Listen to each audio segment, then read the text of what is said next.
Yeah, I would say Rocket Caver called it. We are indeed going live early. It's because, once again, preparing an apple pie. And there goes one apple. How nice. Ugh. All right, anyway, preparing an apple pie tonight. And so that means, once again, the work. Have to, I think I'll move this out of the way. Start playing once again with my cast iron apple core peeler thingy, which, yes, I know, I've been promising for months to use this to make spiraled potatoes. Oh, hopefully the opportunity will come up. But for now, we've got to use it for what it was designed for. And that is, core ourselves a few apples.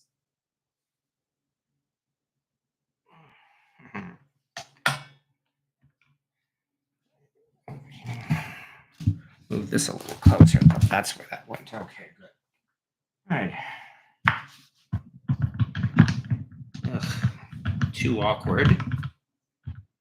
Definitely did not aim that correctly. So more like this. That's a little better.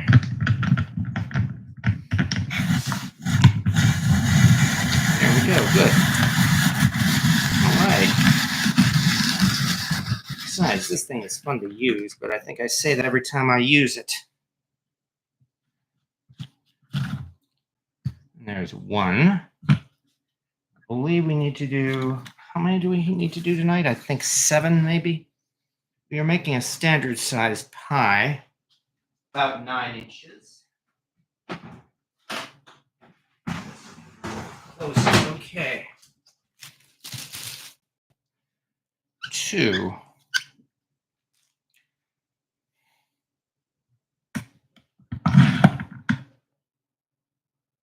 Oh, good. You got something. Yeah, I hear you got yourself a nice little cast iron present there, Cynthia. I didn't catch exactly what it was, but it sounds like you are enjoying it, and it apparently came nice and with a handwritten note, too. Awesome.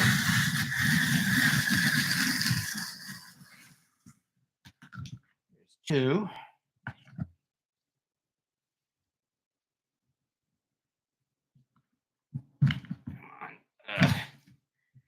Yeah, these things have some great advantages and a couple of disadvantages. One of which is it's difficult to pull the core off of these little spikes here. Difficult, but not impossible.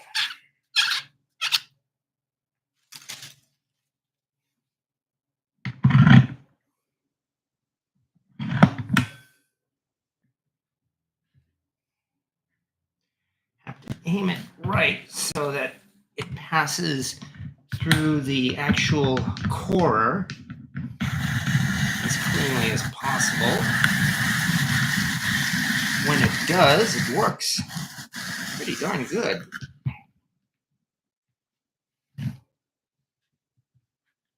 They sell these things for about $10. It's at some cheaper places. And that was one of the ones that my parents originally gave me as a present. I managed to get a good, almost 15 years worth or use out of it, I think. Or finally, it seemed to pretty much wear out. So I ended up getting one made of cast iron. Arrange this again. And I'm hoping this one lasts the rest of my life. I hope. There we go. Yeah, that's pretty good. It's spinning rather evenly. So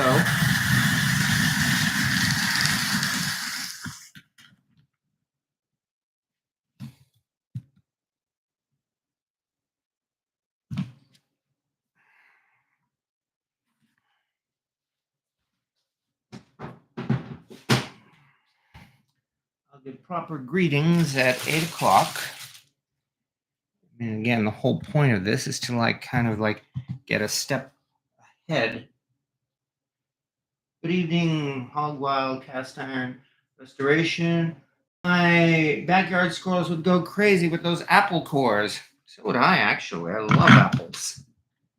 I just unfortunately don't have time tonight, regrettably. And I'm betting a lot of people will say that tonight because, yep, it's the night before Thanksgiving. There's a lot of prep work to do. My hope, well, no, I've done this before. I know doing it live actually makes this more fun. At least for me, it does.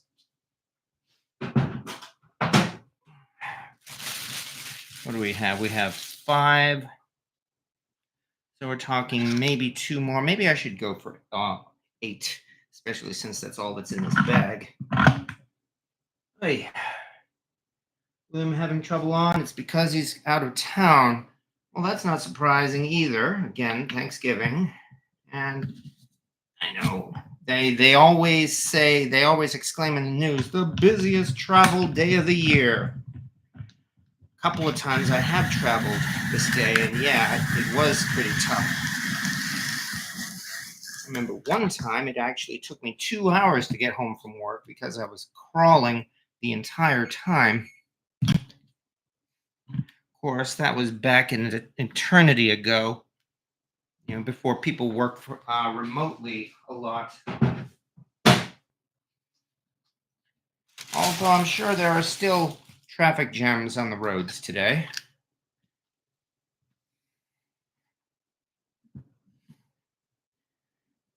That's right. Oops, it would help, I think, if I... Ugh, that was not very smart. Come on. Come on. Damn it. This thing was mounted nicely, too. Crap.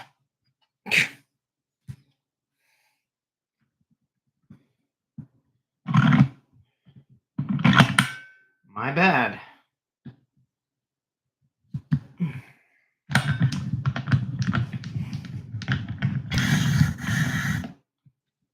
Come on. Make sure this thing is on tight.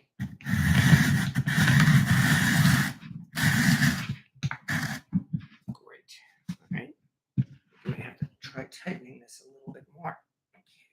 Yeah, that's better. Oh, come on. Like I said, this thing does have a few disadvantages.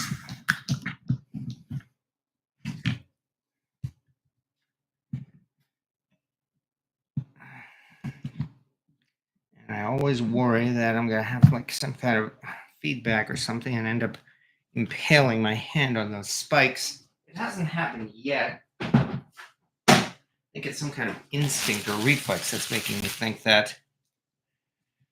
What do we have? 1, 2, 3, 4, 5, 6, 7, and 1 more coming up. All right. Tonight is apple pie and pumpkin pie. Yes, it is. These are the pies I will be serving for dessert tomorrow. So, in order to be sure that everything is done in time, I'm preparing the pies in advance. Did it again. I'm not thinking.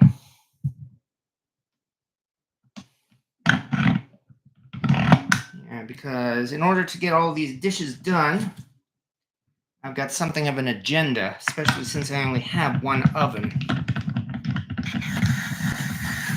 And that agenda this year is to make these pies in advance, and then when the live is over and the pies come out of the oven, I will then prepare Boston baked beans and slow cook them overnight.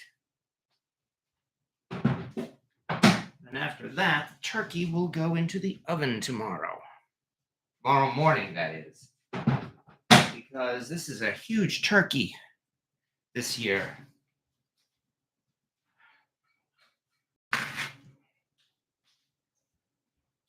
Got a 16-pound turkey, and then my friends, who will be the dinner guests tomorrow, said not big enough. So I had to go and get the biggest turkey I've ever tried to cook, a 23-pound turkey. So that means I think take this down now.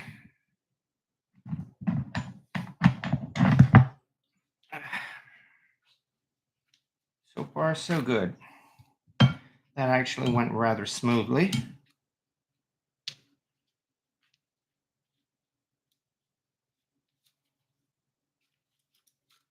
All right, now we can put this aside.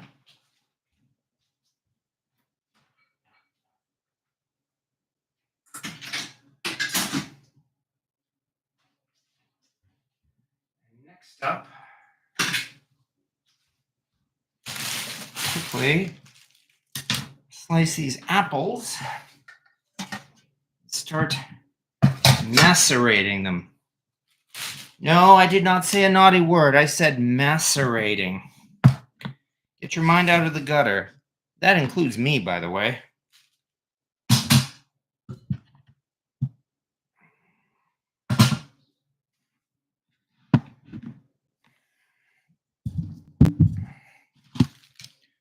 Okay, here comes the easy part.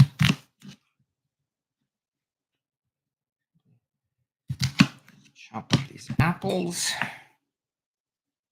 One thing I've done is with each apple, spread about a teaspoon of sugar over each apple. Where's the sugar? Here it is. And where's my measuring spoon? Oh, there they are.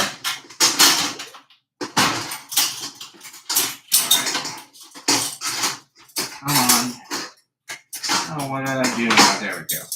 Okay. Once this is done, we will get down to business. Anyway, one. As you can see, I have this in a colander, which in turn is inside a bowl.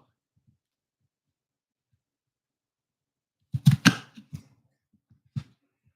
two. Okay, this piece has a little bit of, there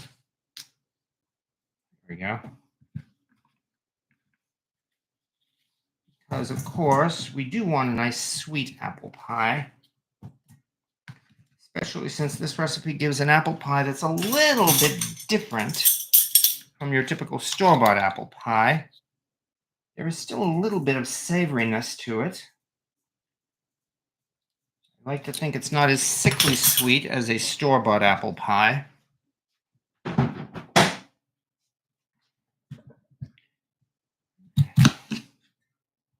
Let's try to do this faster if possible.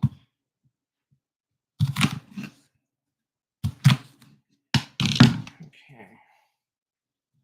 Here and here.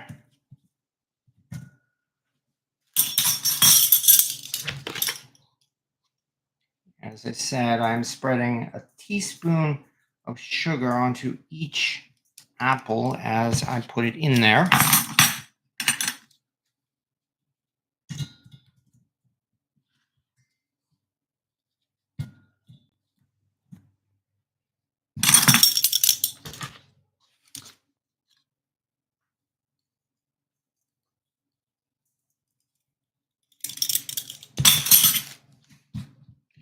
That's 4. Now comes 5, 6.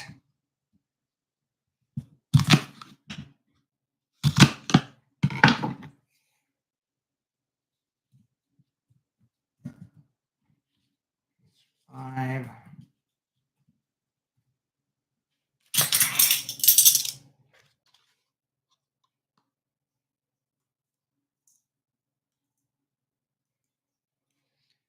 And 6. And then come the last 2. And then we're done with this step of the prep.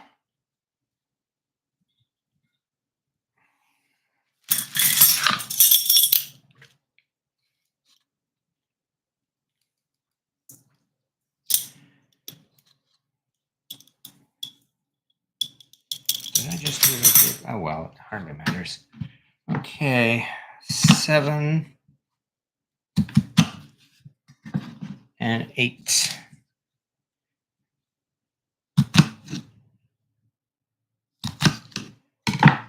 And that's it. This will hopefully make a decent pie. because this is my first time serving Thanksgiving dinner to my guests tomorrow. This is because, well, again, I'm now here in New York. My friends from last year are in Florida, so I have a different set of dinner guests. That means they're going to be able to try a lot of my recipes for the first time, including apple pie, pumpkin pie, Boston baked beans, and roast turkey. All right. Get this knife out of the way. Throw this in the fridge for the moment.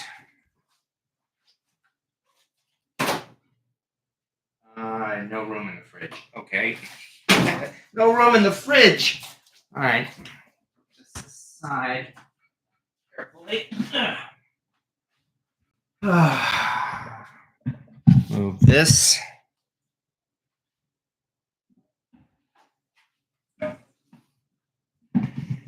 And I might as well leave these here just for show.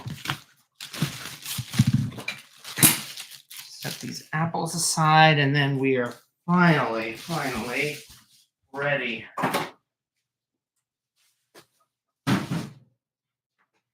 There we go. And it turns out, even though I started early, I'm running late. Okay. Well, nonetheless, here we are.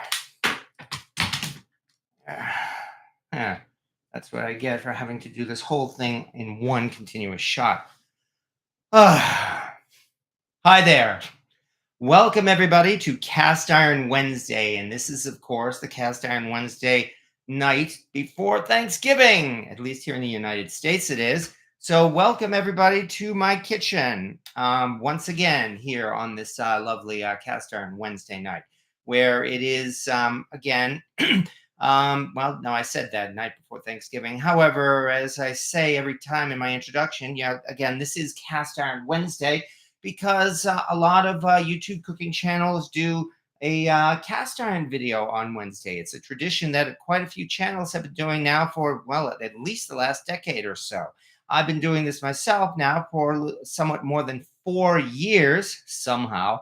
And we are at it once again, preparing or in the early stages of preparing for tomorrow's Thanksgiving feast. And my agenda, as I ended up putting it together, is that I am right now preparing the desserts that we will be doing tomorrow, so that way, well, I won't have to make them tomorrow. So this a little closer, and I can welcome everybody there who has been kind enough to show up on my channel tonight. I can say hello to Cynthia Mixon, as well as Honey Badger and Pat Z and Cynthia Wesley. We have 2 Cynthias tonight, I see. William Hurt, cousin Cindy was right to tell me to use her computer. Okay. And hello as well to Fuzzfork 8. Yes, indeed. I am present. If you can hear me okay, then yes, I am definitely present, Fuzzfork 8. And hello as well to Calamity Jane and Rock or Something Reviews. Well, thank you very much. Thank you for the kind words. But yes, here we are once again, preparing, as I mentioned, we are doing a couple of pies tonight. And these are going to be the traditional, well, somewhat not quite so traditional, pumpkin pie and apple pie. And I'm going to start with a pumpkin pie, largely because that way, once the pumpkin pie goes into the oven, well, we'll prepare the apple pie, and then we'll get to play with some cast iron. Yeah, we are actually using about 3 or 4 cast iron pieces tonight, so we're off to a pretty decent start. And and thank you very much, Bob Hughes, too. Yeah. Yeah, I normally don't really make much of a big deal about that, but someone was kind enough to give me a birthday present, and I'm very appreciative of that. So thank you again. I think, Fuzz meant to show the enameled and the engraved skillet. Well, all right, let me go and get that. Give me a quick second. Yeah. All right.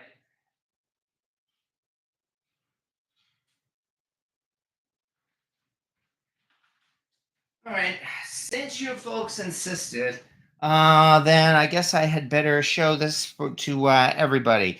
As you can see, this is unquestionably an Asian-made cast iron skillet. It has the rough sandpapery surface of an Asian-made skillet, as well as a design that is different from your typical American manufacturer. It's about 5.5 inches inside. But as you said, well, yes, indeed, it does indeed have an engraving here on the back. They actually had this thing engraved, which was very nice. And as I said, I'm kind of flattered because this actually means now I have two cast iron pans that actually have my name on them. Oh, well, but nonetheless, as I said, even though it's unexpected, I will definitely do my best to get some use out of this. And my first thought is that sometime soon, I'm going to be making probably individual cookies or individual pot pies with these, including this one. So yes, and well, yeah, I certainly thought so too, Cynthia Wesley. So I don't think it cost too much either. They did get this off of Etsy. The receipt for it was still in the package when it arrived as well. So if you're curious of how to do this or how this can be done for you, I should say, go on to Etsy where it seems like engraved um, and what's the word? Cast iron made pretty much to your specifications is actually a pretty busy business on there. So, and I think Twas meant yes. I'm trying out Pat Z. I'm trying out a new recipe for tomorrow: gingerbread old fashioned. If I start slurring my typing, it's not autocorrect. Oh, in other words, when we're saying old fashioned, there's going to be a secret ingredient in that gingerbread, isn't it? Bob Hughes, hoping for more than 7 days of below freezing weather that we got last winter. Ooh, in Michigan. Well, I'm pretty sure you're going to get that soon enough. However, first let me get this out of the way.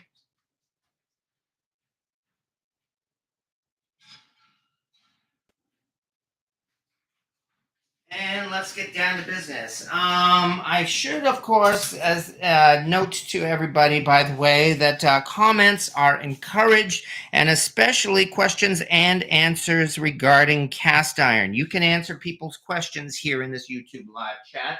Please feel free to have a fun conversation while I am busy here attempting once again to cook on a live YouTube video. What could possibly go wrong?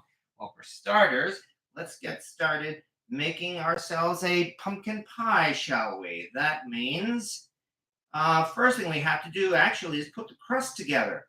So, and this is not going to be too difficult. Looks like here. Okay, good. Start.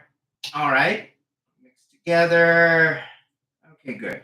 All right, so let's get out bowl, and that means I better change the view to something other than my ugly mug, so that we can actually see what's going on here. Let's move this microphone out of the way, and let's move these cast iron irons now. They have served their purpose.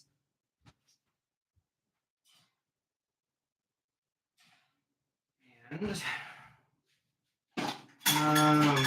break out the measuring cups because it looks like that's one thing that I forgot to do. There's always something I end up forgetting to do. However, there we are. Okay.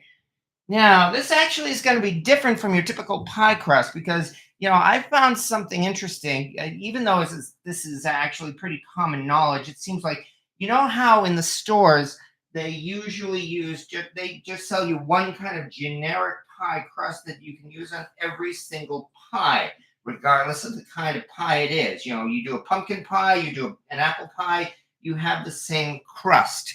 Where did I put my flour? Why did I put the flour back? I didn't expect that. On the other hand, it seems that different kinds of pies actually are even better when the crust is tailor-made for it. And so this is going to be kind of like a crumbly crust to go with this particular pumpkin pie.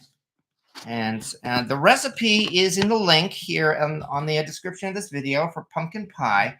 We are starting out with 2 cups of flour. The measurement doesn't have to be especially exact. That's one reason why I like this recipe.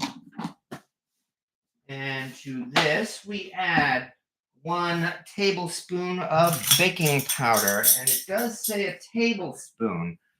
So let me dig out. Okay, I made sure to get out the ingredients, and there are quite a few of them. And mix in 1 tablespoon of baking powder. Okay. And to that, next, half a teaspoon of table salt.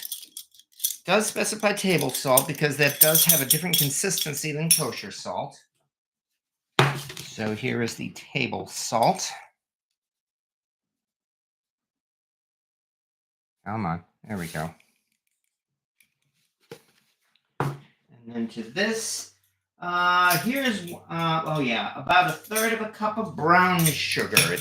We are actually using brown sugar in this particular one because it'll give us a little bit of a better color as well as the taste. So that was, what did that say? That said 1/3 cup of brown sugar. It's half. Here's 1/3. And oh boy, this brown sugar looks like it's starting to run low. Fortunately, I still have an unopened bag as well, so there's no shortage of brown sugar, and that's good because we're going to be using brown sugar a lot in our holiday baking. A lot of classical and traditional ingredients with holiday baking. And then to this, here is one interesting thing that we throw into this particular pie crust, and that is shortening.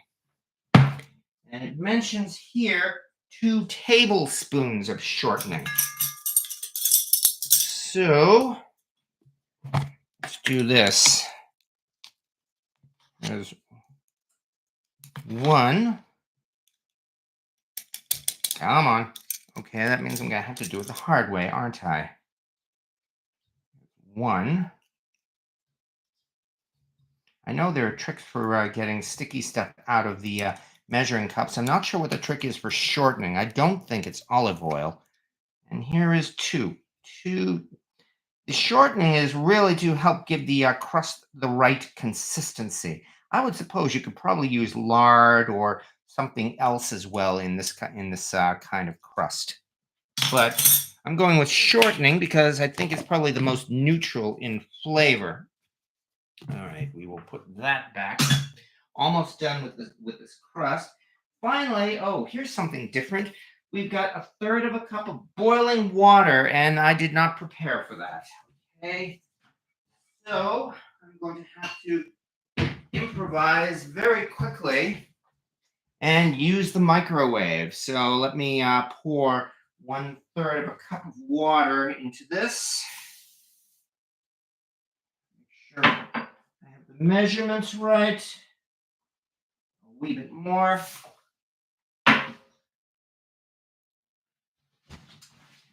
And into the microwave for 2 minutes. Okay, and while we're doing that, go over this recipe to make sure. I don't have it memorized, that's why I wrote these down. Okay, we've got the oven heated to 450 degrees. Yes. Flour, baking powder, sugar, shortening, and butter. Butter? Did I miss something? Yes, I did. I missed, oh crap. I also missed half a stick of butter or margarine softened. Okay, well, here is the butter. And it looks like I'm going to have to kind of cheat on this as well. So let me find a microwave safe dish.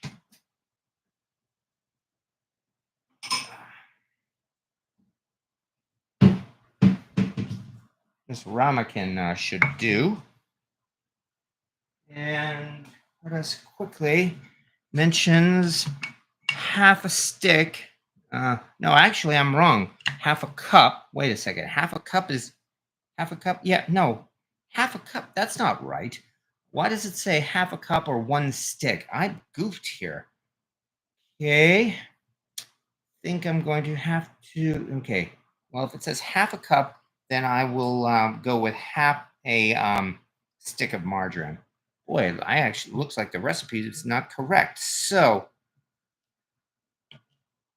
go here. Yeah, this butter is a little soft already. I have had it out for like the last hour and a half or so, but it's not soft enough.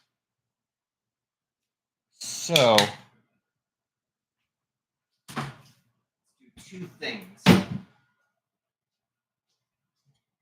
All right. Okay, while we're waiting, Fuzzy, time to send you a pic. I got a These Nuts seasoning in my gift box. Nice.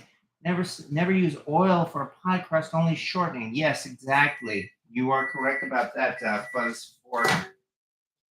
Okay. Here is some very hot newt water. And then let's quickly throw this half a stick of butter in for maybe about, I'd say 20 seconds. That should probably do. And then we'll finally be able to continue. Knife out of the way. All right, that also means spatula, so I can mix all these things together here. Okay, mix flour, baking powder, salt, sugar, shortening, and butter in a small bowl. Got it. And then once it's all mixed, then you start adding the water and stir vigorously until, okay, press into cast iron pan. Okay, good. We're finally at the point where we get to show some cast iron here. So thank you for your patience. Well, this is definitely softened butter, that's for sure. Okay, now that we've done all this, we include the butter. Put the ramekin aside because I have a feeling I'm going to be using it again. And I did the shortening already. So that, what else was it? Oh, yeah, that's right, the water. Okay, now let's start mixing it all together. Haha. Yeah, as I mentioned, this is something of a crumbly crust. And in fact, if I remember right, boy, it's been more than 10 years. This pumpkin pie recipe, in fact, was one of the very first recipes that I put together myself. In that I took bits and pieces from different recipes all across the web and put them together into my own type of pie recipe. And I've liked the result too. As I mentioned, this is something more of a, this is going to be more of a crumbly crust. If I remember right, I believe, in fact, it's based on something like on a biscuit recipe. And what I have here, in fact, if I remember right, is the basic ingredients of Bisquick.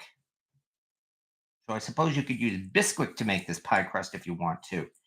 But yeah, all of this is just bringing back memories because, as I said, it was at least 10, 12 or so years ago, I think, that I actually put this recipe together. But I have certainly enjoyed it. Okay, now it's time to start adding water. There's some. It only says about a third of a cup of boiling water, so I'm going to have to trust it. After all, I've been using this recipe now for that many years. Some. Now comes some more. All right, that is hot.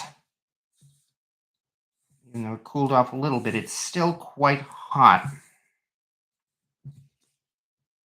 All right, add water, stir vigorously until a dough forms. Okay, I'm wondering if I'm going to have to do what I do with my cookie dough recipe, and that is actually get in there and shape it with my hands. I do believe it is starting to thicken up, though. So I think I will do that. That means I have to remove my ring. Mm-hmm. Yeah, it is giving a good consistency here. Let me get the rest of this off of the spatula. And yes, I did indeed wash my hands before I started this. This is not the same as an apple pie crust in that, as I said, it's going to be more of a crumbly crust, but not a flaky crust. The flakiest crust I think I ever made, in fact, was when I used not lard, but suet. And that was the crust I made for my, yeah, that's right, the Christmas Eve pork pie, the tortilla, in fact. Okay, this is indeed starting to come together here. Just keep squeezing it. We've got something of a dough here. Debating whether I might want to throw in just a tad more water, maybe no more than a couple of tablespoons or so, because while it's coming together, I'm not sure if it's coming together quite right. That means let me run a little bit of hot water. William Hurd, it is amazing how I can miss that many comments about the butter. Okay, butter is a form of shortening. Butter should be very cold. Now, this is a different kind of recipe. As I said, this is not a recipe that uses cold butter. That is intentional. And among other things, that's why we are using hot water in this particular recipe. So, as I said, this is not a typical pie dough that we're making here. Okay, now that we've done that, I definitely have plenty of hot water here, but I'm only gonna do just a little bit because that's one lesson I've learned about not adding too much liquid too fast. And the reason why I missed the comments is because I'm kind of concentrating on this.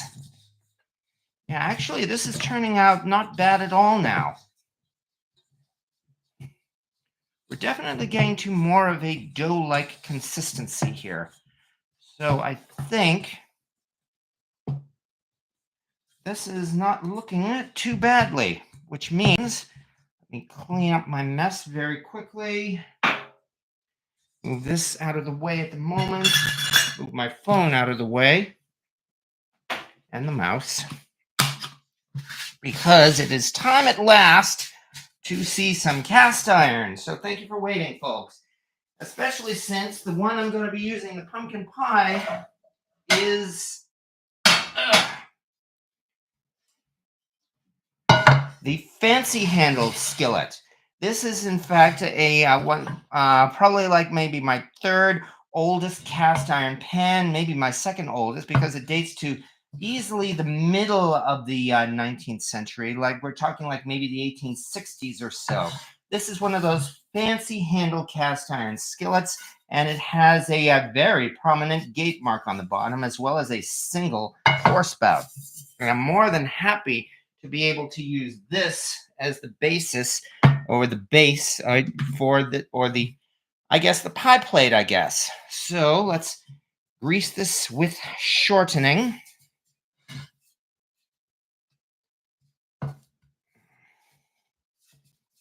And that's not going to take very long. And then from there, I'm also not even going to roll out the pie. I'm sorry, roll out the dough. But rather, don't want there to be too much shortening in this. Okay, now that I've done that, let's get this dough into the pan here. Also, this recipe makes a larger pie than your typical 9-inch pie plate. This, in fact, is a number 9 size pie. This is more like probably like a 10, maybe closer to an 11-inch pie plate. In fact, as I said, number 9 size. And I've told the story of this particular pan before here. That way you can see the fancy handle, in fact. When the air is dry from running the heat, okay, you have to add a little extra water sometimes. There is that. Besides, I do have the oven preheated to 450 degrees. That's very hot because we're going to be flash cooking or very quickly cooking or partially cooking this pie dough before the pie itself goes into the oven. That's what I mean. This is this is a different kind of pie crust. This is not your typical pie crust, which is more like what we're going to be using in the apple pie a little later this evening. it's going to end up as something more of a crumbly crust, which I find goes very nicely with the pumpkin pie that we're going to be making in this. Okay, now all I have to do is just keep pushing it out.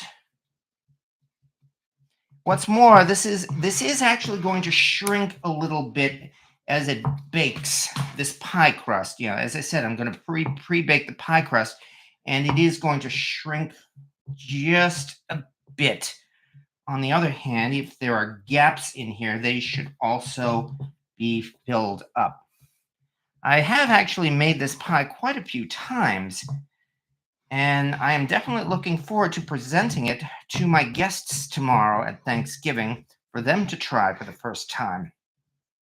See what they may think. There we go. Let's do this a little, just a wee bit more. Besides, I'm trying to do this fast anyway, since we are live. So I can't exactly take as much time on this as I would like. However, there we are. There's a starter for you. I'm old school. 2 cups all-purpose flour, 1 cup Crisco cold, 1 teaspoon salt, 2/3 of a cup of cold water for my pie crust. That is definitely an old school pie crust. The only problem with this, and I'm pleased, I'm not criticizing you. The only problem with that particular recipe is it gives you a pretty bland pie crust. I mean, all it is flour and Crisco. And there's a reason why when a lot of people eat their pies, they eat only the filling and pretty much ignore the crust. And I want a crust that people will want to eat, one that's tasty and goes along with the pie. And that's why there is sugar in this particular pie crust. All right, now that we've done that,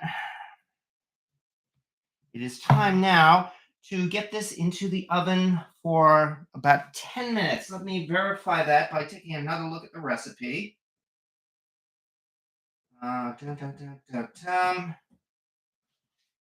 Okay, yeah, here it is. The crust, well, when you press it into the pan, be sure to cook. Okay, the crust will dry out and shrink slightly when it's in the oven, so it should be expanded as much as possible towards the top of the pan. Okay, now we bake at 450 degrees for only 10 minutes. This is going to go in the oven for only 10 minutes. It is 8:30. 8:30 already. Good grief. And into the oven it goes. In fact, if you want to see this, into the oven it goes. And in only 10 minutes, it will come out. Oh, so that's not a bad start. Okay, having done that, next up, let me move this mouse over again. All right, what am I making? I am making pie crust right now, pumpkin pie crust, and that's one part of it, which means after this, we are then going to go to and start the actual pie filling itself. Let me see here, pie filling. Now, the other thing about pumpkin pie is that this is going to be a very liquid, runny pie crust. It is going to look like liquid by the time we are done here. So, okay, that means it's time to start using the mixer. Time to bring out the old mixer again. KitchenAid mixer. Let me make sure I can get this to a good angle for all you kind folks here. That's pretty good. Okay, now that we've done that, before we do that, it is time now to start. Okay, in a large bowl, beat the eggs, stir in pumpkin, sugar, cinnamon, and nutmeg. All right, so far so good. However, I do have to keep an eye on anyone else baking tonight. I'll bet people are baking tonight, but I have to keep an eye on that pie crust. It has to come out in 8 minutes. So I have to be careful what I'm doing here. What am I doing here? Oh, yes, that's right. We are going to start with 4 eggs. And then we're going to go from there. If I sound flustered, it's only because, again, I'm doing this live and I'm trying to make this as entertaining and as fast as I can for you without screwing things up. Yeah, without screwing things up. Folks who have been here long enough, you will know that all too often I screw things up. And here we are. Here's one. Well, that worked out nicely. I made sure to take out these eggs in advance so they're not cold eggs. One, two coming up. Come on. And okay, oops, nope. Did not work that time. We've got a little bit of shell to fish out here. So let us use this shell to fish out the shell. Yeah, except that I'm getting more shell in it. Remember what I said about screwing things up? Come on. There it is. Got it. Yay.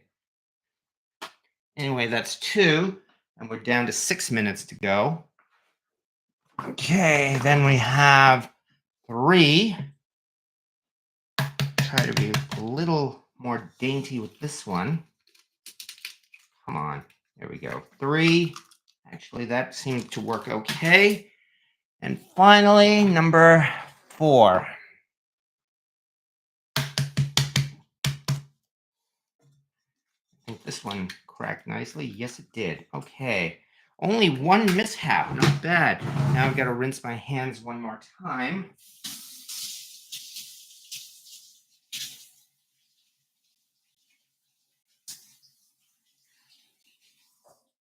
And from here, quickly dry off my hands. That would help.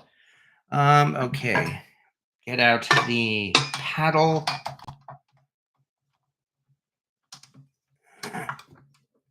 All right. And then now that we've done that, one other thing. Got to get out a can of pumpkin. Fortunately, this recipe just happens. Oops, forgot the can opener. Here it is. Fortunately, this recipe just happens to use 1 can of pumpkin puree. How convenient. If I really wanted to go all the way, and I have done this sometimes, I would actually simply take I would actually roast a pumpkin, a pie pumpkin, because that's what they're for. But unfortunately, I'm a little bit pressed for time tonight, so I didn't have the time to roast a pumpkin, and I'm gonna have to cheat and use canned pumpkin, which is a shame, but it'll still turn out okay. The other thing is that for me, work was sheer chaos this week, so I've had very little time, unfortunately, to do this prep work. That's why I was actually looking forward to doing this tonight here. Okay, what do we have? We have 4 minutes to go. It ain't chaos for nothing. Yeah, tell me about it. I'm separating egg whites now. Cake. Ooh, nice, Cynthia. It's going to be a nice Thanksgiving cake tomorrow, I guess. I use Alexa to set a timer for me or I'll screw up. Yeah, that's not a bad idea. I should really start doing that.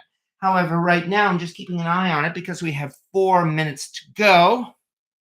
And I think I should move the microphone a little further away so that it isn't overwhelmed by the sound of the mixer. Come on. Let me see if I can't actually get a better view there. That's a better view.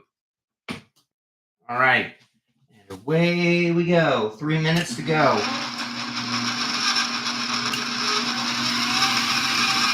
Starting out by beating the eggs.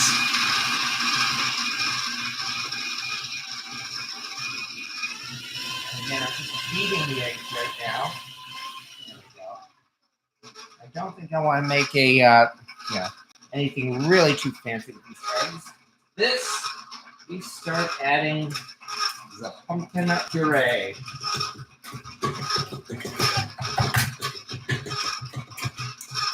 Little by little.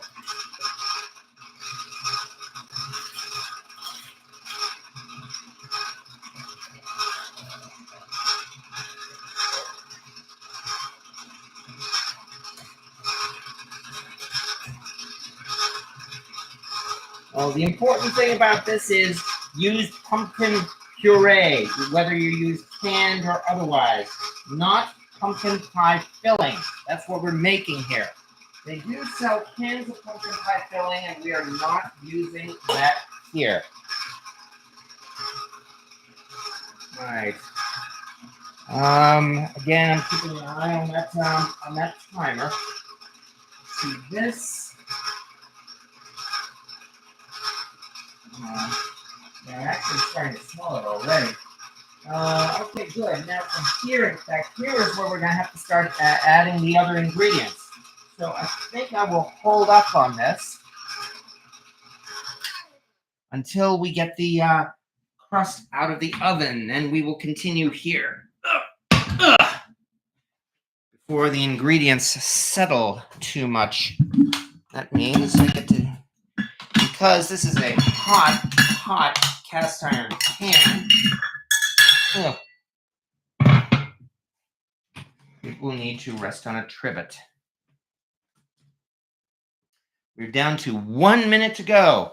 I'd better dig out a glove. Here's my glove.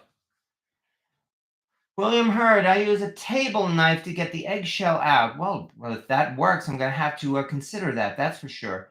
Puree carrots and make carrot pie. I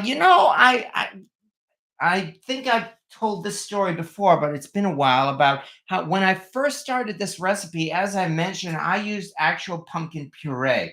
And what I did, in fact, was I roasted the entire pumpkin and removed the guts and seeds, of course. But other than that, I kept the skins on. Never mind, it's 8:40 right now. So here we are. Okay.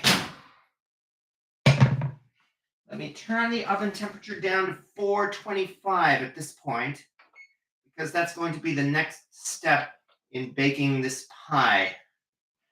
But yeah, take a look at this. In fact, this again is not your typical pie crust. This is definitely not a store-bought pie crust, and this is definitely not a flaky pie crust. More like a spongy pie crust.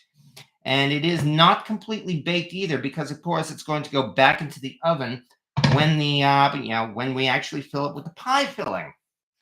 It may look like there are a couple of gaps or holes in it, but I have never had a problem simply pouring the pie filling into this. Okay, but anyway, now that I've done that, let me set this aside. I'll put it over here, I think. Okay, get this out of the way, and we will continue with our pie filling, because now that that's done, we can actually, this damn thing's heavy. We can actually start making some progress. Back on again. All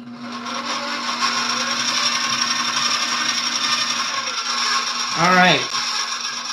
Now it's time to get the rest of these ingredients in. This is 1.5 cups of white sugar, granulated white sugar, or typical sugar, if you prefer. 1.5. Here's the half cup.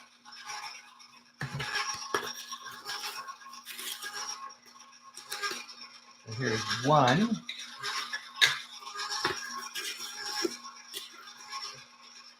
2. And 3 half cups. And to this, next,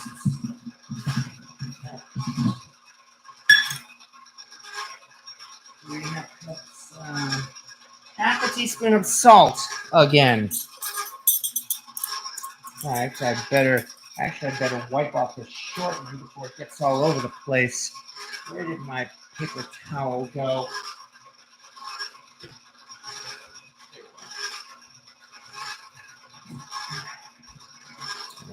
Wiping this off first. All right, so that way again, the shortening won't get all over everything. Okay, Again, this, another half a teaspoon of salt.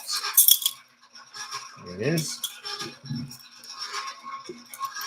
And I'm mixing it on a somewhat low speed, especially so that it doesn't splash all over the place. Here's half a teaspoon of salt. Next, now for some spices, pumpkin spices. 2 teaspoons of ground cinnamon. So I can pick up my whole teaspoon now.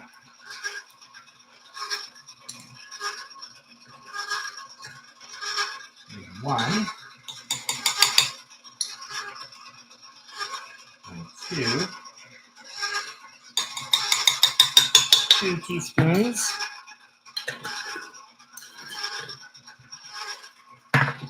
Next comes, it says here 1/4 teaspoon of ground ginger. That's not very much, is it?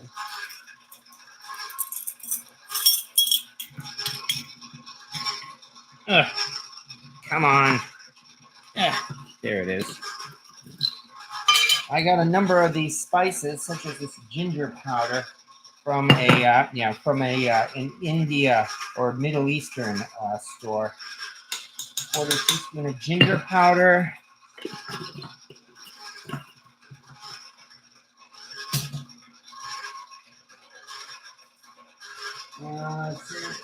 Ginger. Next is half a teaspoon of ground nutmeg. And I think I've already told you about my nutmeg. Anyway, I hope I don't drop this thing in like I did last time.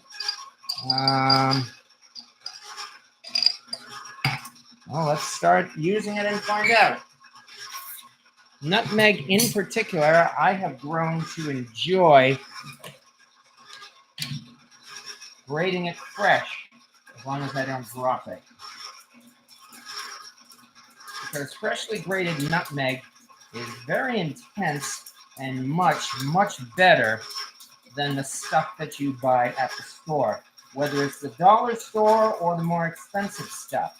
I would rather recommend you grate your own nutmeg, because nutmeg is dry, it grates easily without a lot of effort, and this is very easy to do.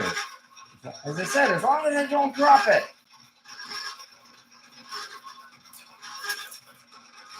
So far, so good. I'm definitely beginning to smell it, so I think we are at that point.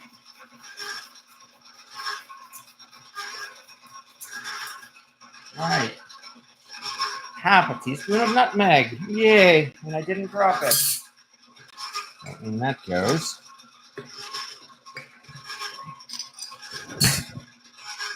All right.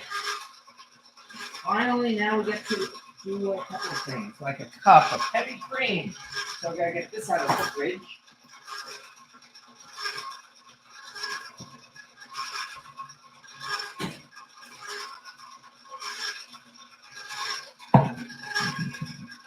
Coming up here. Yeah, regrettably, again, because I'm concentrating so much on doing this, putting this pie together, and it looks like I don't have enough heavy cream. And I have to make up for it with milk. Oh dear. Looks like I have about 2/3 of a cup of heavy cream. All right, well then I'm gonna have to make up for it. I'm supposed to use a cup of heavy cream, but I could only use 2/3 of a cup. So to that, we're in. Let me see, what do I have? Oh, let me take this out of the back quickly. Here it is. Look. Yeah.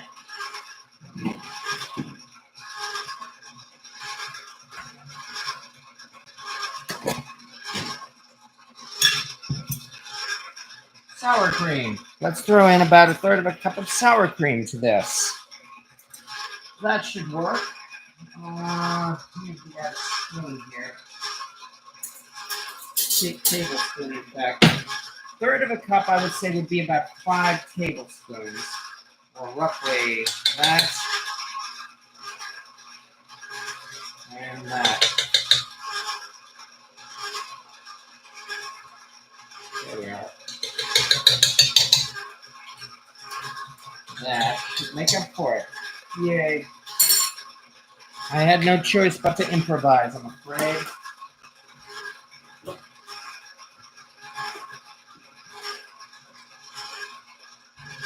Okay. Anyway, we've done this much. Next, we're almost done with the ingredients here, because now we got to use a cup of regular milk. Once again, pull this out of the fridge. Especially since we have a hot oven nearby, I have to keep milk in the fridge until it's ready to be used. And as I said, this is going to be like a very liquidy type of pie batter. This is very, very different from, say, an apple pie.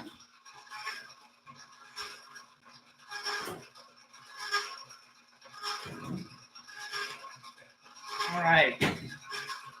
Phew. 1 cup of milk coming up.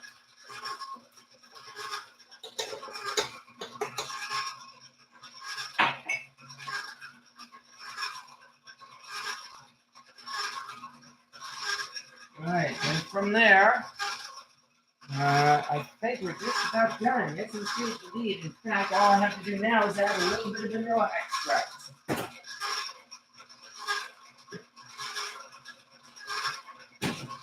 1.5 teaspoons of pure vanilla extract. That will keep the eggs. Okay. 1.5 teaspoons. That should do it. And as I said, I am basing this on a recipe on my website, which I have a link to right in the description here. And the recipe specifically says the filling will be very runny and soupy. It will not thicken very much when you stir it. This is exactly correct, and you're not making a mistake. The custard will thicken when it bakes in the oven. So that means we are ready to get this into the oven now. All right. Well, that was fun. And boy, this is indeed a very thin and runny. In fact, I might even just a little bit more. There we go. Okay. So yeah, they're not kidding about that. That's for sure. Let's get this out of the way, especially since I'm going to have to actually wash this bowl out because we're going to be using it to make another pie after this. I think these little globules in here are probably because I used sour cream. Whoops. I don't want the camera to collapse. Let's do this in a manner that won't damage anything. Okay. That includes making sure I don't unplug the microphone. All right. Pumpkin soup. Yes, it certainly does look like it. I am not disagreeing with you on that. All right. I was feeling the same way, Radagast. Okay. Turn off the mixer and scrape down the sides of the bowl, please. Okay. I will do so. There we go. There's definitely no residue except for a little bit left here on this spatula. So in fact, I had better try to clean that up a little bit. We don't want to waste it. All right.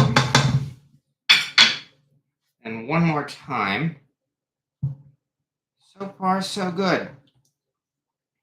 That means, once again, this is indeed like a pumpkin soup. Yes, it certainly looks that way, but this is intentional. I know it's hard to believe, but we will see. Oh, this thing is still kind of hot. Where did I put my glove? Oh, there it is. I put it here in the back.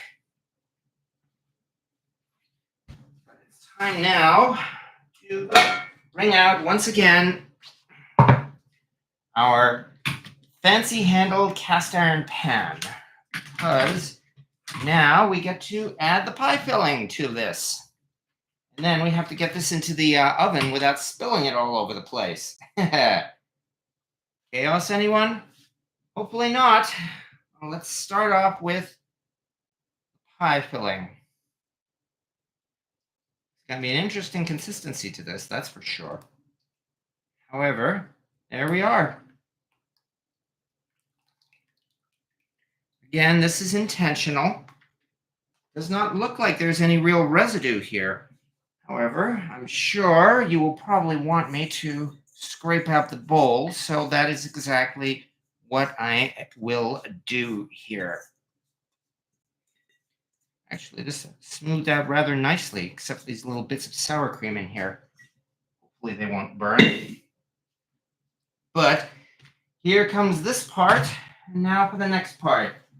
Hello, Alley-oop 1230. No, not to worry if you're late, because this is taking quite a while. We are just finishing the first pie, and then we're about to move on to the second. As I'll say one last time. Oh, yeah, okay, good. This is still warm, but it's not going to burn my hand. However, maybe I should still use the glove just to be safe. Not that I've made mistakes like that before. Get this out of the way. And very carefully move this, get this into the oven. In fact, let me move something else out of the way for the moment. Man, that's hot too. Okay. Do this. And careful, don't want to.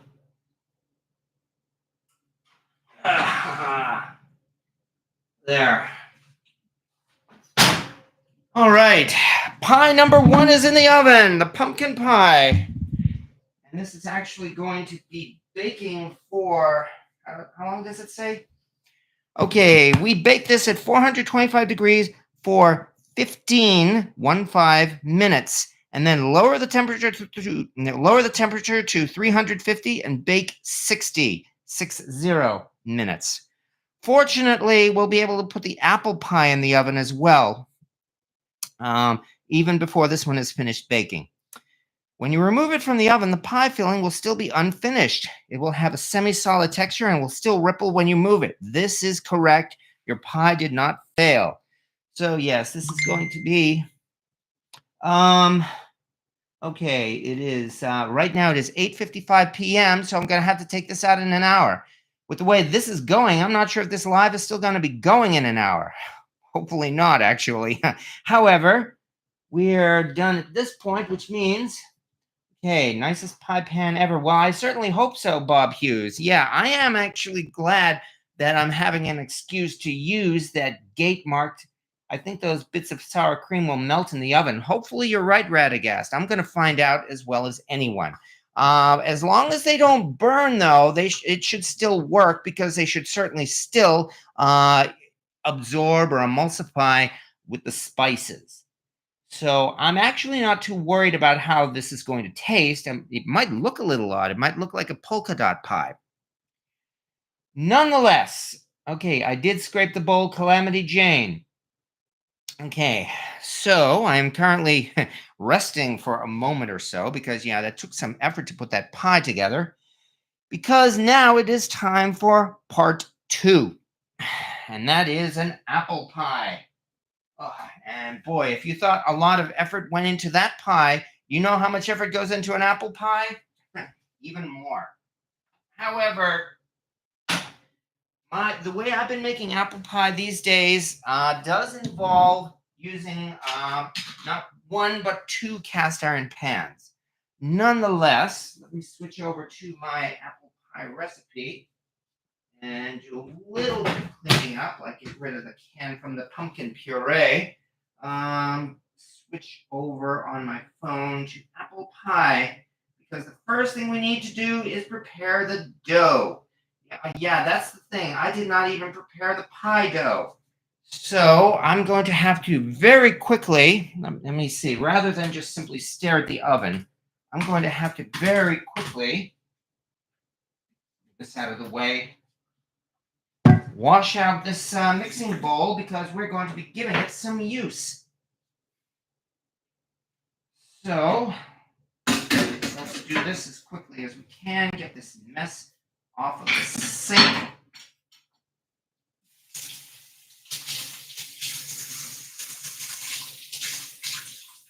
And quickly clean up. Actually, I should probably move the mic. Damn it. Okay. Move the microphone in such a manner that it will be close enough to pick up this noise here, while at the same time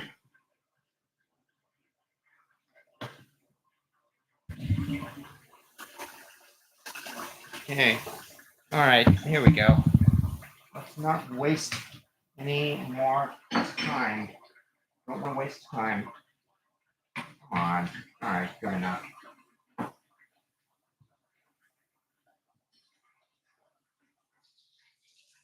Okay.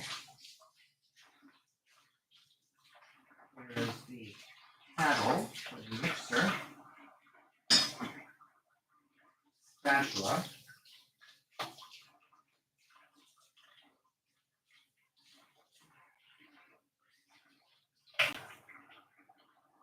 Finally, the mixing bowl. I'm so glad that did not really seem to stick in this bowl.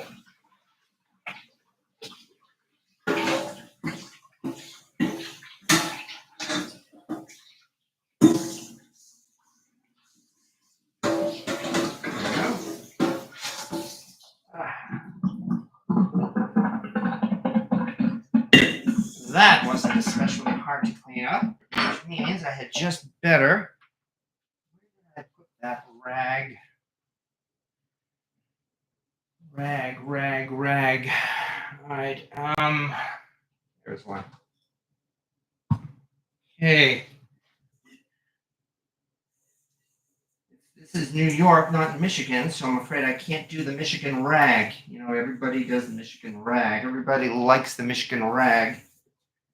Especially a certain cartoon frog. There's one. And likewise, the paddle. Don't knock it over again. Dig out a paper towel.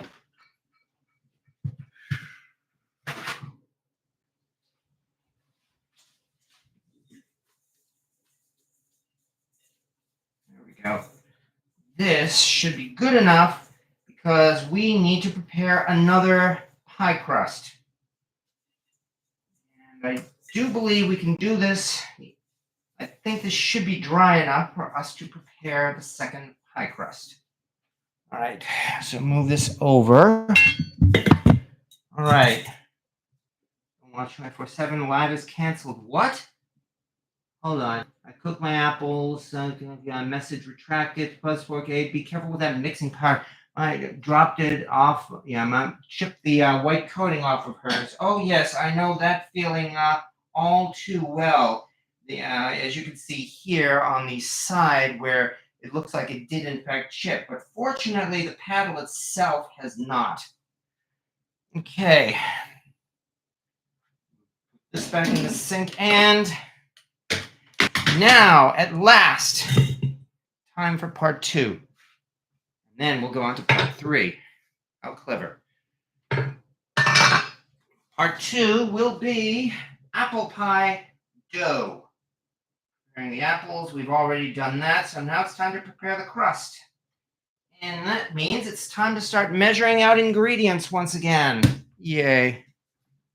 Where are my, okay, which measuring cups have I not ruined? Oh, good. So far, I only have this one that I only use for flour. And guess what? We're about to do more flour, specifically 2.5 cups of all-purpose flour. And again, the nice thing about this is while baking is often a science, this particular dough recipe is not. So here's 1. Here's 2.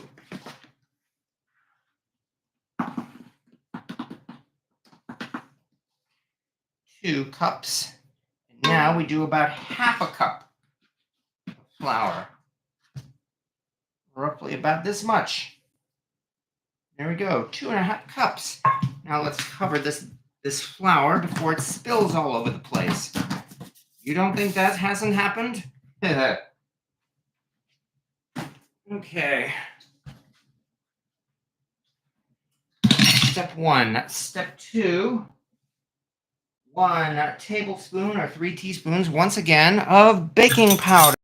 Let me see. This, oh yeah, that's right. The tablespoon here still has the residue of the shortening, so I can't use that, which means I'm going to have to use 3 teaspoons of baking powder. Baking powder. Here it is. Yay for math. 1 tablespoon is 3 teaspoons. So,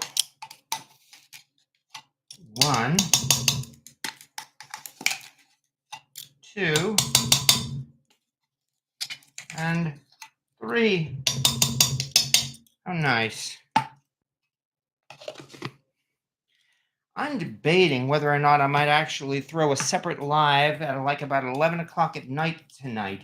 And that will be when I prepare the Boston baked beans for tomorrow. Not sure yet. I think it depends on how tired I am from this particular video. Okay, now here's where, as I said, my crust recipe is a little different because I want this to be a crust recipe, crust that people will want to eat. So that means in addition to this flour and baking powder, I'm now adding 2 teaspoons of sugar. 1. Do that right. And 2. If it turns out to be a little bit more than 2 teaspoons of sugar, that's fine. As I said, this particular pie crust is not an exact science. And then to this, we have a secret ingredient that I'm proud to use in my pie crust, and that is cardamom. That gives a nice intense flavor, although I'm only using 1 teaspoon of cardamom so that it's only there in the background. And what's more, I freshly ground this cardamom just tonight.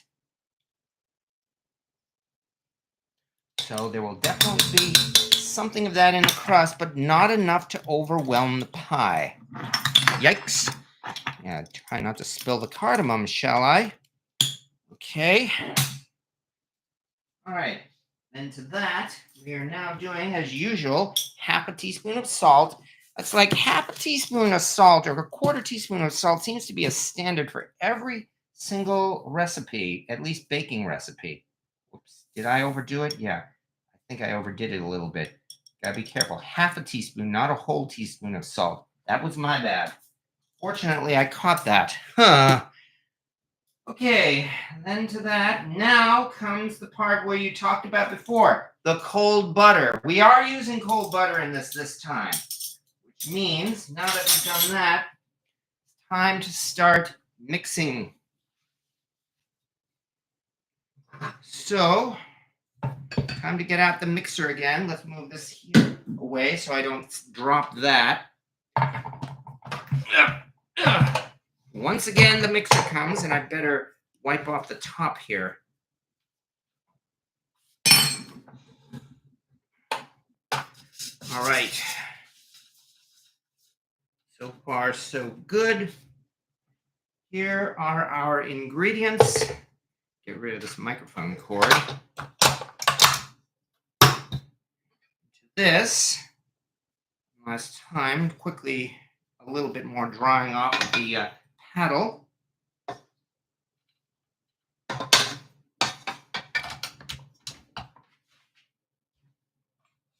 Okay.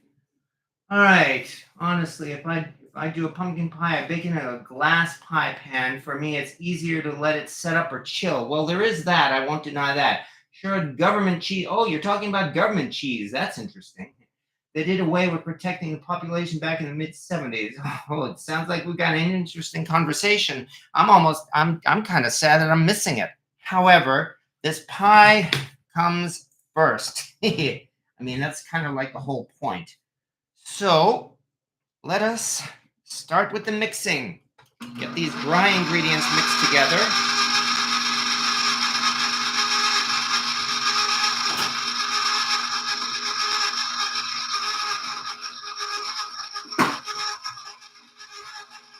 And this time we do cold butter. See, I am not arguing with you, and I'm not ignoring you. Here comes some butter that I just took out of the fridge.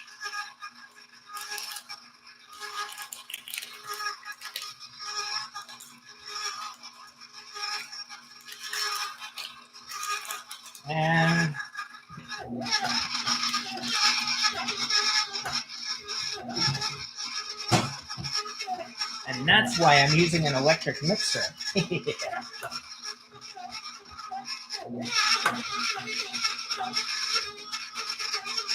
Okay.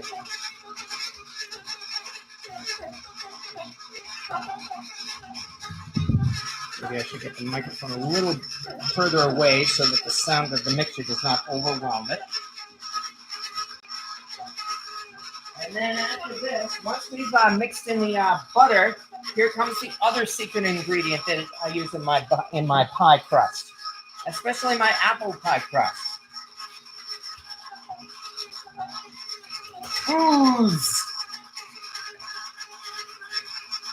Yes, indeed. This is a trick I learned a few years ago. The whole thing is, of course, you do not want a rock-hard pie crust.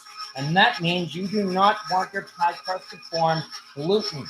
And so what I do with my apple pie crust in particular is I don't use water. I use alcohol. And that does a great job of making a nice good dough that does not become rock hard. And to this, we are going to be using half a cup of liquor. So okay, here's my half cup.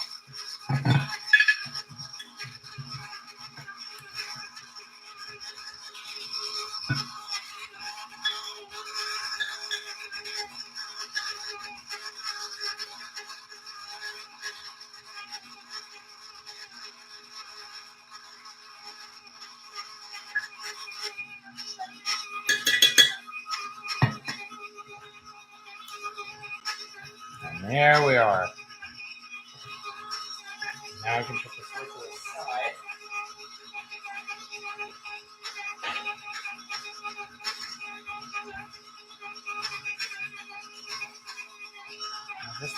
I've just got to be patient.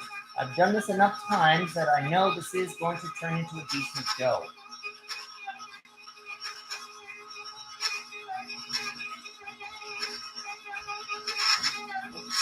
Turn this down.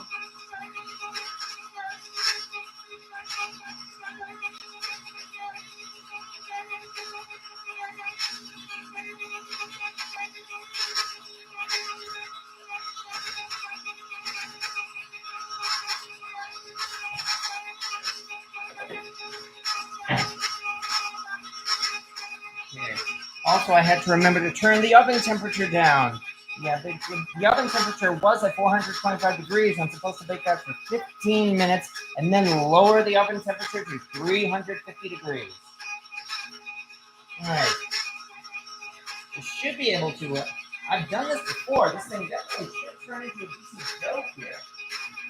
All right, half a cup of liquor, butter, table salt, and spices. Does not seem to be hardening. That's interesting. Okay, well in that case then, I may have to cheat a little bit. And hopefully this magic is going to work. What am I doing? I'm adding only a little bit, a tiny little bit of water. See, I barely used a tablespoon of water at this point. A little bit more.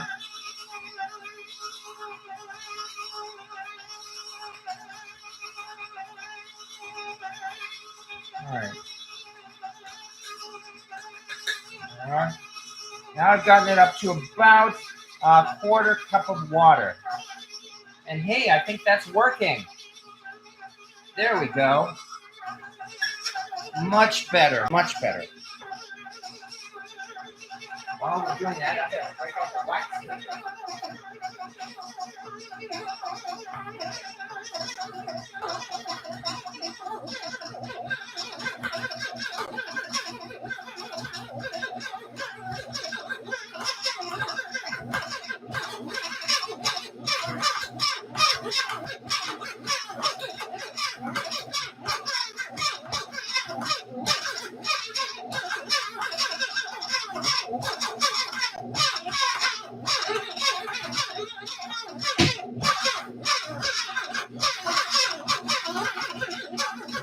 There we go. We definitely have dough now, don't we? All right. And for a second there, I was afraid I was out of wax paper, but I found it. Okay. But nonetheless, come on. There we go. We have it. Now I get to move this out of the way.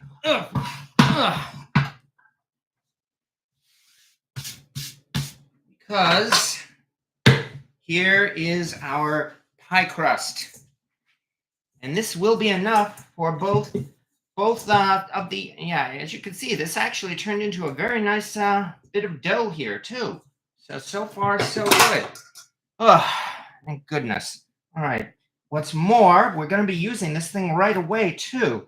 So let's separate this into two halves. One slightly larger than the other, I think. One of these, I think I will quickly throw this into the fridge just for a little bit, while the other will start rolling out. I'm not going to waste any time here. Because I really, because I know you folks here can't stay up all night. Oy, I'm sorry I'm missing the conversation, folks. That mixer sounds like my cat's beating up the dog. Oh, yeah, there is a story indeed behind this mixer. Folks who've been on my channel know I actually had this thing professionally cleaned, and that didn't seem to stop the noise, did it? I've been using vodka in my pie crust ever since I saw it on America's Test Kitchen about 30 years ago. Yes, exactly. I have some pecan bourbon going into the crust. Okay, that all sounds good. And hello, Cast Iron Fanatic. I can't stay, but okay, well, yes, happy Thanksgiving, Cast Iron Fanatic as well. And yeah, I understand completely. Again, tomorrow's Thanksgiving. A lot of us have a very busy agenda. And I can only thank everybody who's been kind enough to take some time out to join us here. I certainly understand, and no problem at all. You can always watch the replay if you want, but the most important thing is indeed getting ready for Thanksgiving tomorrow. So I am not going to argue with you one bit about that. Besides, I'm doing this with you. I'm doing this with you for free. I'm not asking for donations or anything like that. So it's not like I'm demanding, so it's not like you are absolutely required to be, to spend every moment here on my channel. On the other hand, let me move this mic a little closer now. On the other hand, I hope I do a you too. I hope I do a semi-decent job providing you with some entertainment, at least enough to keep you running back and forth. I noticed there are little flecks in this pie dough here, and I'm suspecting that is simply the seasonings, like maybe the little bits of cardamom for one that I put in there. Come on. Ugh. All right, let's move this out of the way. That's better.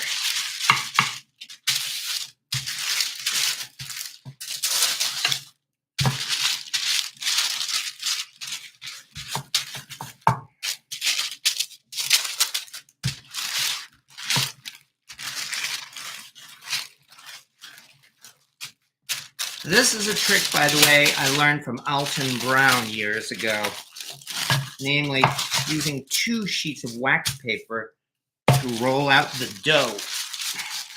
In general, it does a pretty good job, except when the wax paper starts to crinkle, which it also inevitably does after just a little while.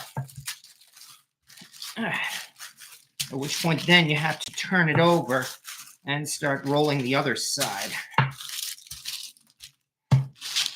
Come on, do this right. Don't panic, just keep rotating. There we go.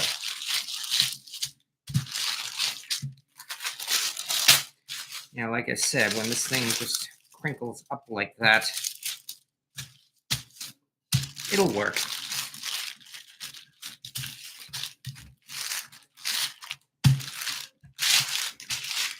And it was only, what was it, a couple of years ago, maybe less even, that I discovered how much of a joy it is to use a French-style rolling pin. I had used my mom's traditional rolling pin. It was a marble rolling pin, in fact, until I think it disappeared during my move to New York. I forget if I gave it away. I honestly don't remember, and I probably should, but I'm going to be charitable and say that I gave it away. However, I had to get a replacement, and it was at that point that I decided to try a French rolling pin, and I loved it. I'm still loving it. I'm using it right now, in fact. Nice and simple, one piece. And I think it does a great job. It feels good in my hands, and I really enjoy it. And I think this crust has been rolled out wide enough. So that means, yay for that. It means I can put the rolling pin aside for the moment. Put this dough aside for the moment. And now it's time for, let me move this dough aside. Here we are. Time now for our next piece of cast iron of the evening. Oh, hello. Looks like my pizza crust. Yes, exactly. Need wax paper for going down sides. Yeah, exactly. Okay, happy Thanksgiving, Hogwell cast iron restoration. Yes, I agree there too. Anyway, it's time now for the next piece of cast iron. This is the Lodge cast iron pie plate. I acquired this shortly after they released it with their baking collection, which I believe is going on about 6 years ago now. So yes, indeed, this is your typical 9-inch pie plate, and it's got a nice fluted top here, and it is made entirely of cast iron. Of course, it can be argued, that if you have a cast iron skillet, why do you need a cast iron pie plate? And I can only answer cast ironitis. Because yes, you definitely can and probably should make pies in a cast iron skillet. In fact, that's what I'm doing with the pumpkin pie. However, here we are with our cast iron pie plate. And this is in fact just simply a cast iron skillet, and I have used this as a skillet a few times. I've fried things in this. I've done the stuff that you do in a cast iron skillet in this. Why? Because you can. This is, again, just simply a skillet in the shape of a pie plate. And I have said many times I want to get as much use out of my cast iron as possible. So that means I have indeed used this pie plate for other things besides making pies. However, that's exactly what we're doing tonight. Making ourselves a traditional, well, semi-traditional apple pie. And that means time now to lay out the pie crust. And boy, this thing's gotten all beat up, hasn't it? Here's hoping this turns out okay.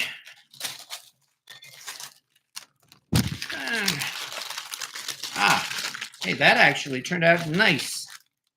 That was much easier than I thought.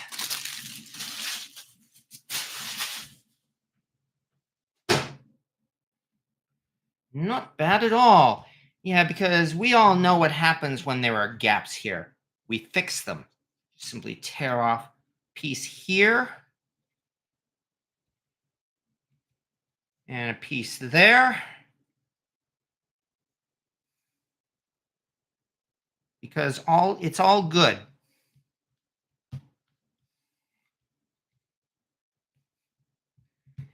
And voila! We have laid out the dough in our cast iron pie plate. And this is why I really, really like this pie dough recipe, because you can smell it. You can smell the cardamom in it. And this definitely makes it different from your typical pie crust. So it is nice and pliant, but still solid. And as I said, this is a pie crust that I do have to admit to being proud of. All right. Okay, yeah, my favorite rolling pin. Well, I'm glad you like it, Greg Hart, as well. Thank you. I'm very much enjoying this French rolling pin too. Fuzzy loves his large cast iron pie plates, but buy two. Well, there is that, yes, because for times like tonight, although since I have more than enough cast iron skillets, arguably I really didn't even need this pie plate in the first place. But we have it. Okay, enough talk because we are definitely going to be running pretty late here tonight. I mean, we've only gotten this part done. So now, let me bring that recipe back up. Yeah, that's what I mean. It's like this is definitely wearing me out here. That's what I get for getting old. Nonetheless, we have gotten this far, which means now, let me see. Still grease the pie with shortening. That means here is another, oh, nuts. I should have started doing this before, a few minutes ago. What am I talking about? I've talked about how have I made an apple pies several times before in the past. I have actually done a trick and stir-fried the pie filling. Let's quickly get over to the stove here because look at this. What are we looking at? We are looking at a large cast iron wok. All right, that means I better move this over, the microphone over a little bit more again. And yes, indeed, let me start heating this up because I made a mistake. I should have been preheating this wok here. Yep, this is something I learned myself in the last couple of years or so. Jonathan Mosley, bring back on here. He says, I've never been happy with my pie crust. Usually comes out tough, even though I try to work it very little. Well, might I ask that you give my apple pie recipe a try and see what you think. Pumpkin pie has been in for 30 minutes. Yes, it has. Thank you very much, Greg Hart. It is true that in about 30 minutes or so, we are going to have to take that pumpkin pie out of the oven. So I'm actually doing a little better than I thought here. Because at this point, it is now time to break out those apples, which I put over here.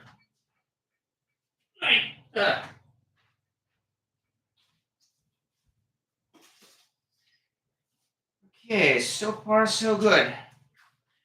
I'm debating at this point whether maybe I should stir fry the ingredient, whether I should do the pie filling or just do it traditionally, which is I simply prepare the pie filling at this point and then just bake it all in the oven.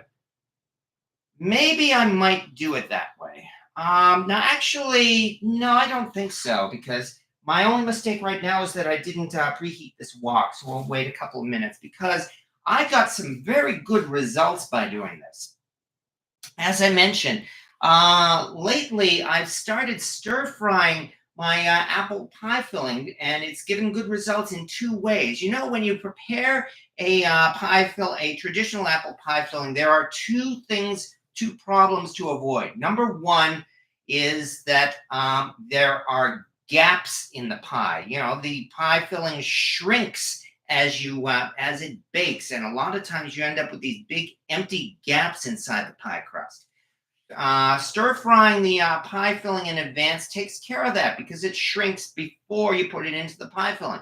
The other thing is it can be too runny, too much liquid, and that I've also found has helped, and it's resulted in a much more solid pie filling. So considering that, I think I will take that time. Which also means that I think once we get the apple pie into the oven, that'll probably be it for this evening. However, we should be able to get to that point soon enough. But thank you again for the reminder, Greg Hart. Okay, that pie plate looks like it could turn out some eggs quick. Yes, well, I would say, Jimmy Langford, give it a try if you have it. Okay, at this point, let us quickly see what we have here. We are only at about 250 degrees at this point. So we have a couple more minutes. In fact, I might even crank up the heat a little bit more. The heat is a little bit more than half at this point on the stovetop. However, let me check the recipe while we're doing this. I definitely put the ingredients together in advance, which is good. Lemon juice, apple cider vinegar, white sugar, kosher salt. Okay, good. All right. Oh yeah, that's one thing I did forget, namely my stir fry oil. But that's easy enough.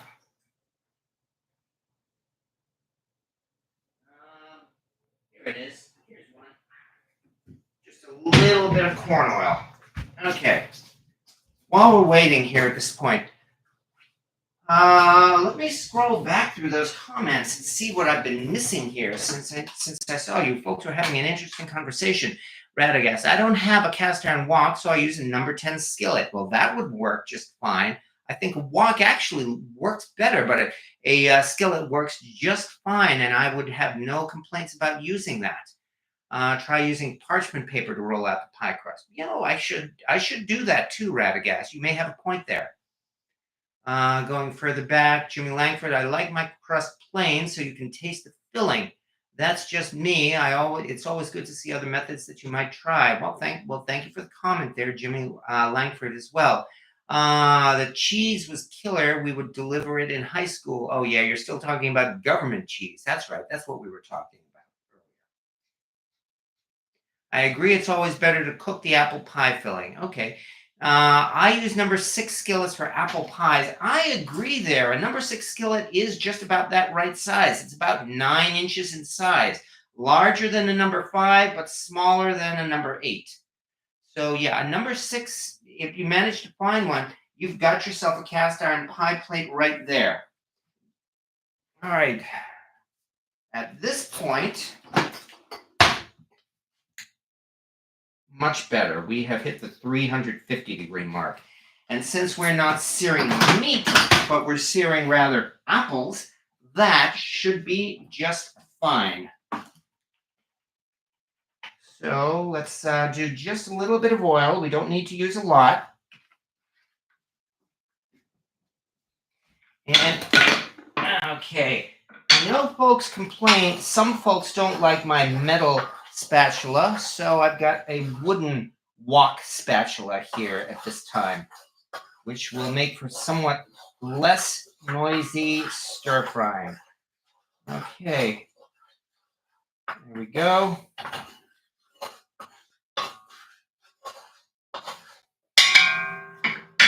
And with that, time at last to throw in all of these apples. There we go. Definitely hot enough.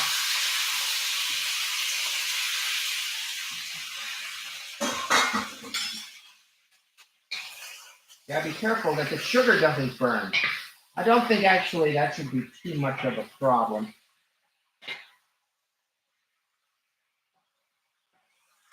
I realize that especially since I've added all of this sugar to the apples in advance, you know, I could just simply stir fry these apples as is and not even add any more flavoring.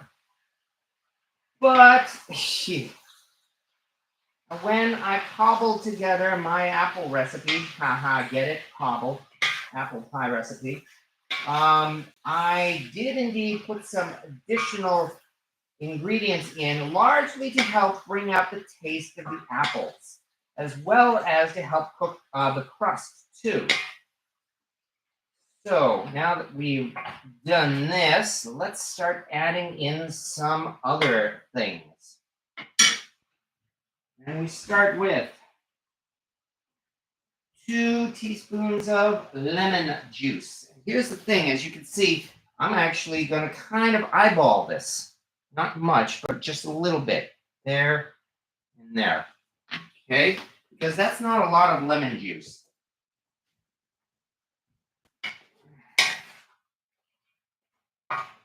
Meanwhile, it's already starting to collect some liquid on the bottom, so that's good. And I even so, even though I've added all of these apples to the wok, it is still being heated underneath, so the wok temperature is still going to rise too. All right, after this, we've got 2 more tablespoons of the apple liquor. Where did I put that? Here it is. It's over here.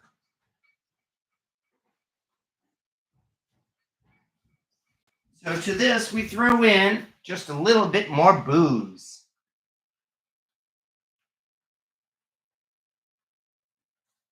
There we go.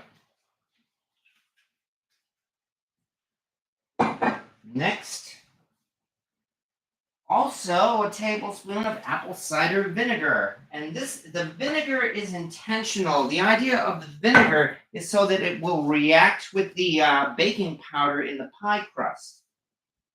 So it's not just there for show. Where did my spoons go? Oh, I've been throwing things all over the place. Here it is. That was a tablespoon of cider, or vinegar, that is. And yes, you could use regular vinegar too, but of course I'm using apple cider vinegar here. Next, another 1/4 cup of white sugar, in addition to the sugar used in the apples. So this is definitely, so there will definitely be some sweetness to this pie, that's for sure. 1/4 cup, here it is. 1/4 cup of white sugar.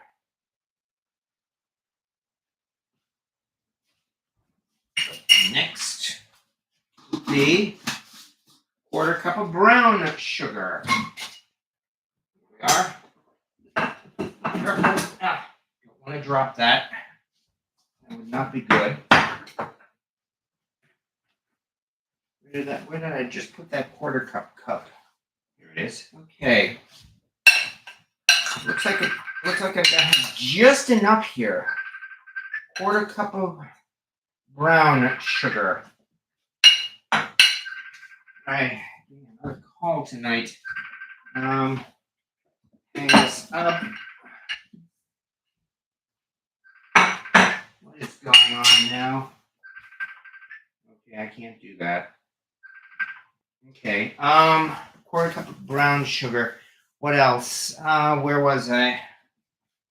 Brown sugar. 1 tablespoon of butter, softened. Fortunately, I have that right here. Butter, plop.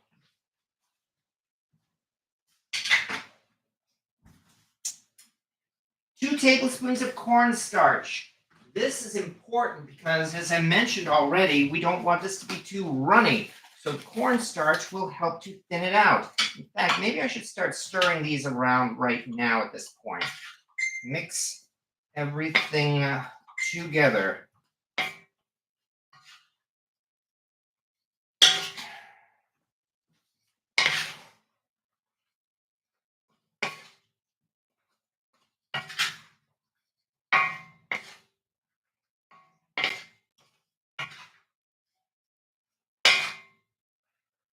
Yeah, that's what I mean. There's definitely some liquid building up in the bottom of this. So it's definitely going to have to cook this until the liquid reduces. But adding a little bit of cornstarch to this will also help. Of course, I've added some liquid to it as well, and then there is the sugar mixing in too.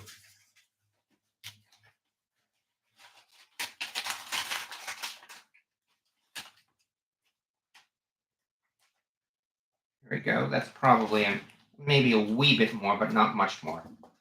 There we go. That should be enough.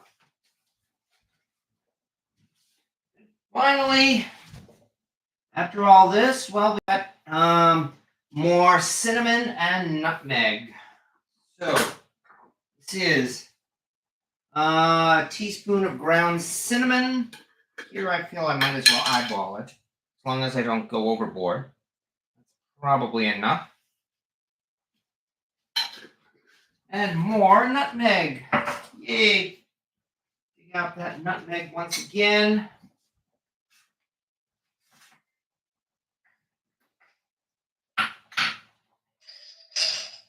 Here it is. And I I get to take out my frustrations again on the nutmeg.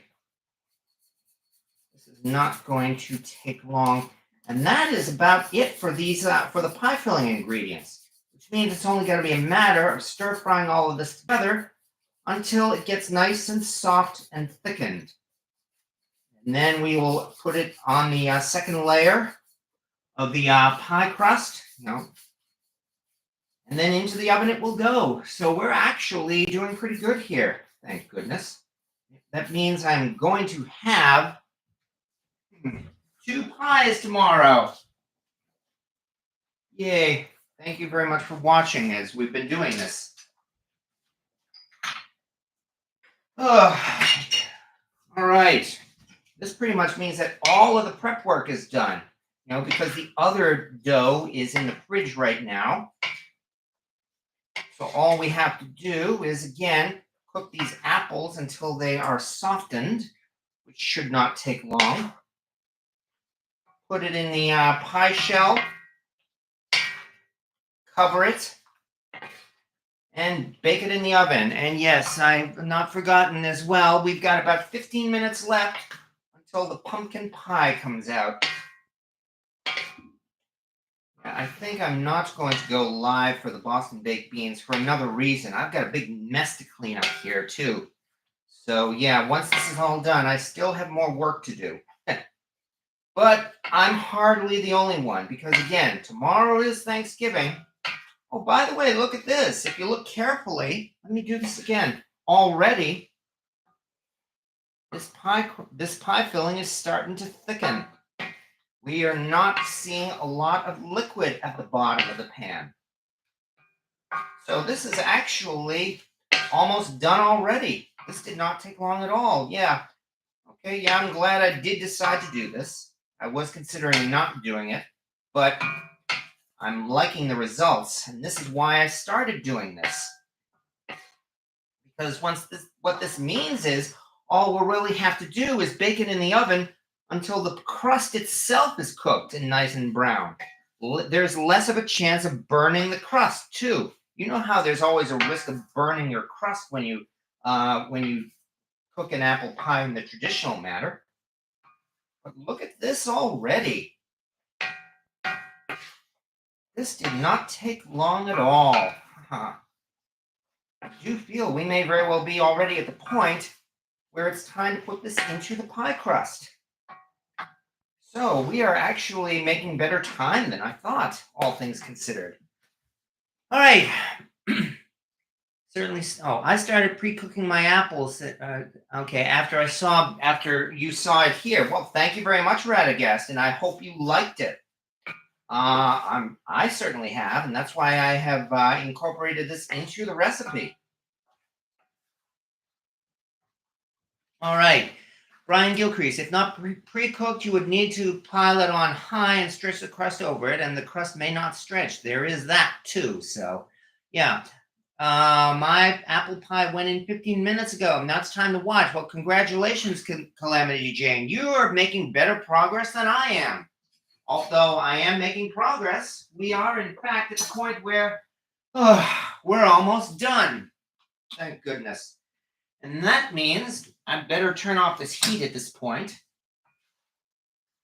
It also means I'm going to have to use those gloves again to get this pie filling, get this into the pie plate. Or better yet, I could just simply move the pie plate over to here.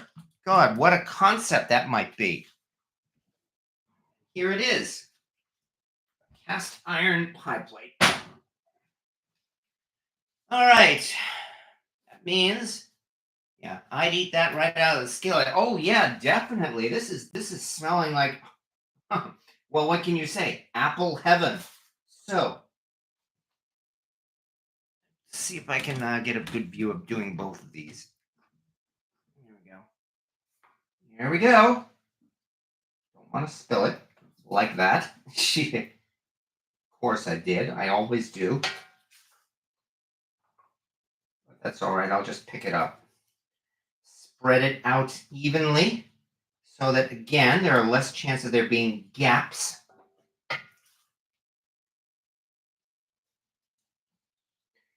Besides, I did clean off the oven countertop anyway, so I can still salvage that little piece of apple that I spilled there.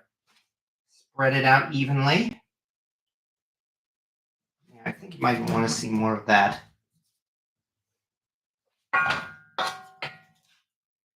And so again, those were 8 typical size Granny Smith apples. You know, not the huge ones, the ones that come in the bag, which are usually a little smaller. But at least I can safely say that even if this does shrink, there's not going to be a lot of shrinkage. So that means there's no chance of there being huge gaps in this apple pie. Here's the last of it. Oh, yeah. There we are. Oops. Let me find something like this little knife here, for instance. Also, like I said, here's a little bit that I spilled, even though the countertop is clean. In we go. Okay. So far, so good. That means we're down to the last step. Okay, this heat is off. Let me take a... Okay, we've got 10 minutes to go for the pumpkin pie. Let me quickly look in the oven. Oh, my. Let me pull this out for a moment. And let me show you something, folks.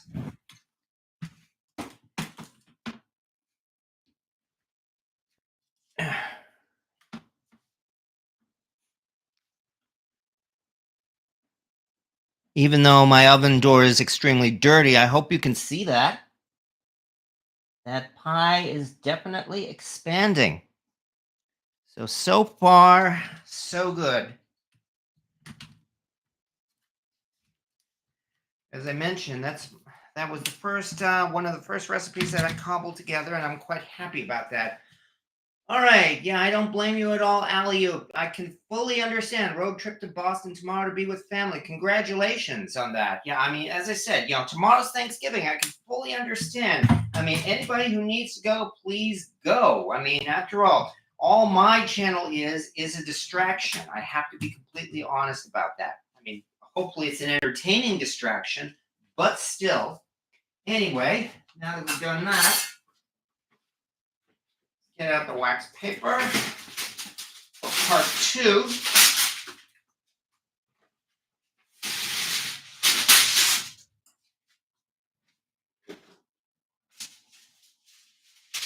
And let's, as we say, get it on. Get that other dough out of the fridge. It's only been in there for a little while. It's cooled off, but definitely not, not hardened. Well, it is hard, but not rock solid. It is time once again. This wire out of the way. Break out the rolling pin and this mouse too. The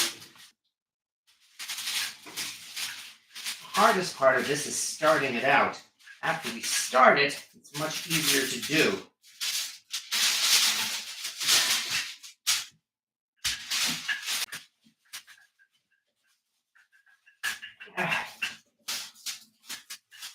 There we go. Now we're off to a start.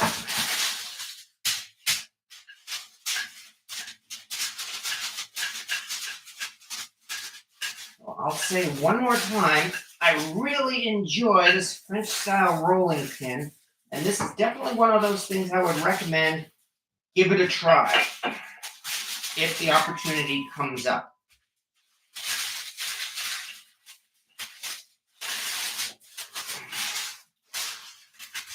And the nice thing is we don't have to lay this pie crust, we don't have to roll this pie crust out quite as much as the other one. Because you're simply, of course, laying it on top of the pie plate.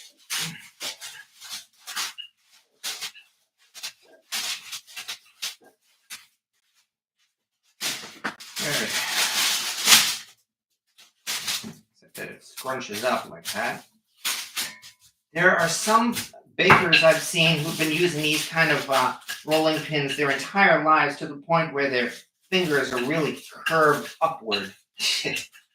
I'm nowhere near that point. I've only been using this French rolling pin for what, maybe a year or so? However, I certainly intend to be using it for quite a while. So who knows?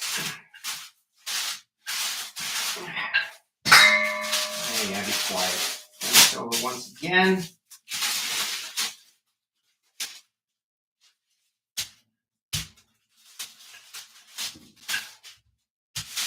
Almost done already.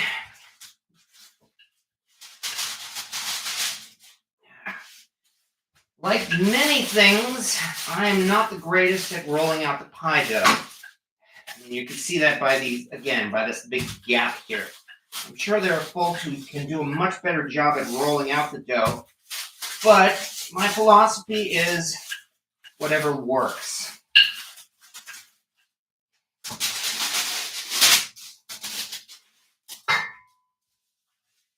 And yeah, again, anybody who has to leave for their Thanksgiving preparations, please go ahead and do so. This is just a YouTube video. It's hardly the end of the world. I'm not exactly revealing the secrets of the universe here. I'm just using a few tips and tricks that I learned, and I am more than happy to share with everyone. However, I think we're about done here. Which means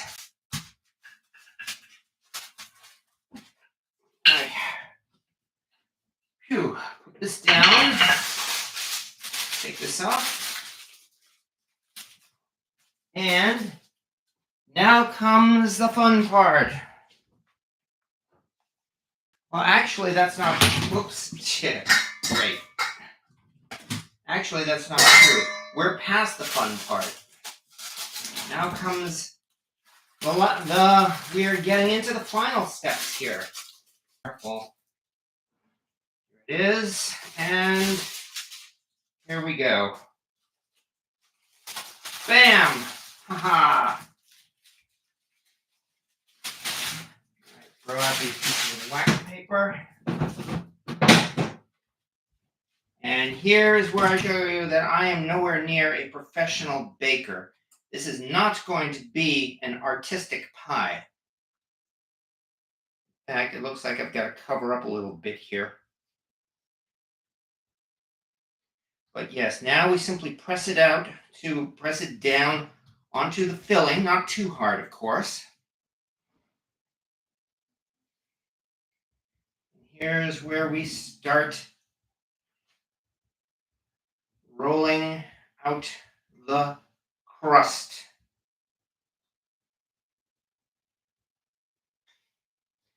And this is why I'm glad to have a crust that I think people would want to eat. Because the crust is a little extended in some areas here. Nonetheless, there we are. We're not quite done yet, though. We've got a couple other things to do. One of which is, I don't have a pie bird, of course. Okay, how about an oversized ravioli cutter? Yet another unitasker to use in my kitchen? Huh. I have not yet been successful at making pasta from scratch, but who knows? Hopefully sometime in the future. Right now, I'm just more concerned about getting this pie done tonight. All right, let me, okay, good. Here's that knife again. Here's where we poke pretty little holes in the pie. In fact, I'm going to lower this a little bit, which I probably should have done a little while ago. Give you guys a closer look at it. Okay, that means 1, 2,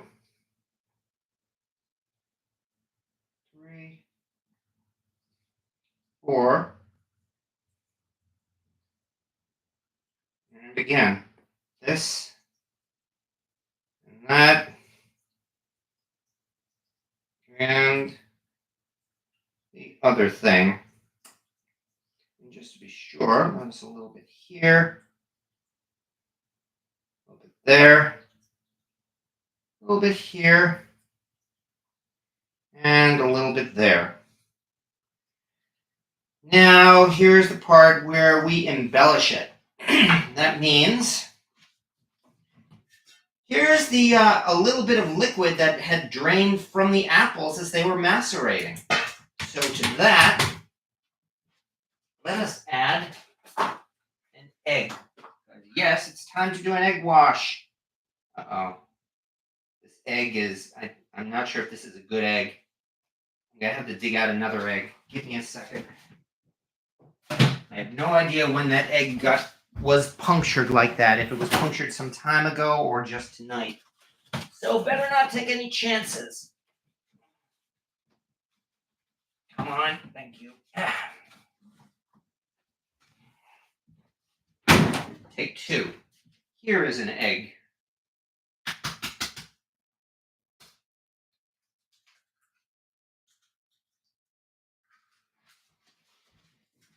And here is my basting brush, which we will mix together into an egg wash. So this egg wash is no more than a little bit of apple juice that drained from the apple slices mixed in with an egg.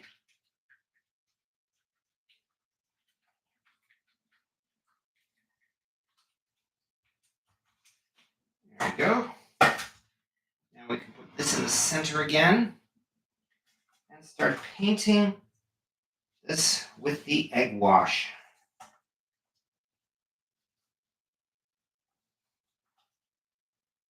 Doesn't have to be especially thick, just like when you season a cast iron pan.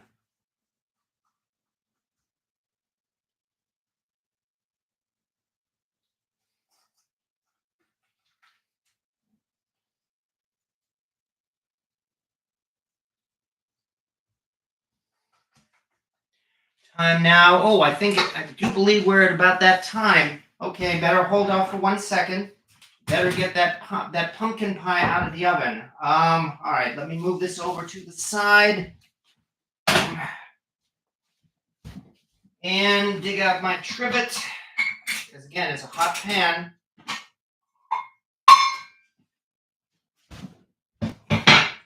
Remember, this is the filling is not going to be completely done even now. So let's get this out of the oven. Oh man. Ugh.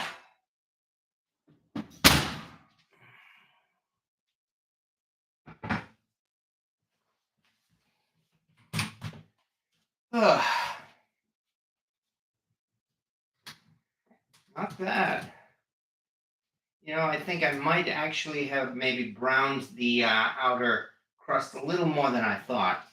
Well, I'm sure we'll be able to manage. But nonetheless, yeah, as I said, this is definitely not finished. It is going to take about 2 hours yet for this crust to completely finish cooking. Tomato, Jimmy Langford, Tomato, you and yours stay safe, stay vigilant. You too, Puzzporkade, have a good night. We are almost done, though. We only have a few more minutes here. Get one of those large cast iron pie pans. Crimping is easy. All right. Overhang the bottom crust. Oh, I see. We're talking about crimping the pie. Yeah, that is something I am still going to have to work on. Right now, my main concern is getting this thing done. But nonetheless, here is our pumpkin pie. So we actually have a pie finished. Oh, thank goodness. Anyway, let me take a picture or two. Then we will get down to the final step before we are done for the evening. Boy, this has gone on for a long time. I appreciate everybody who's been kind enough to stay here this long.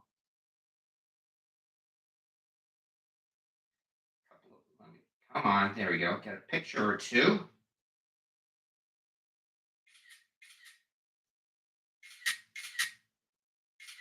Okay.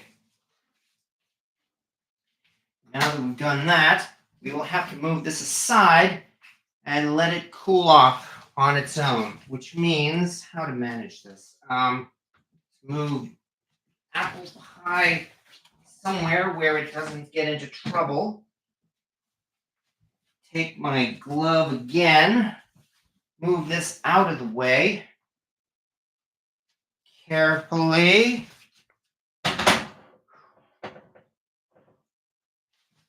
And back again. Now that, okay, we only have a few minutes left, folks, I promise. We are just about done at last. Thank you once again for your patience, especially on this night before Thanksgiving. Back to the apple pie, which is almost done. Now, all I was doing at this point was dabbing the egg wash over the edges. And once that's done, the last thing to do is get some crystal sugar, which is good. This gives me an excuse to break out this thing that I acquired a few months ago and I have yet to use. This huge thing of what they call Indian sugar. Indian as in the country. Okay, let's get this open. Oh, good. This is brand new. I haven't even cracked the foil on this yet. Very thin foil, though. So let me make sure I don't get any foil into this jar here. All right, but now, don't want to spill this either. Just simply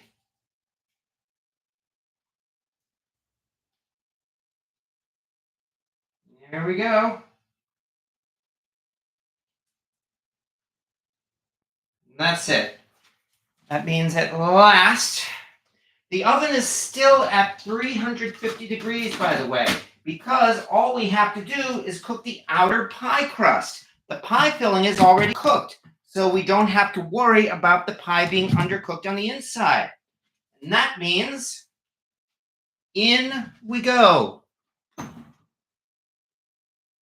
Don't want to burn myself still, but there we go. So I believe we're going to have to cook this or bake this for, let me check the time.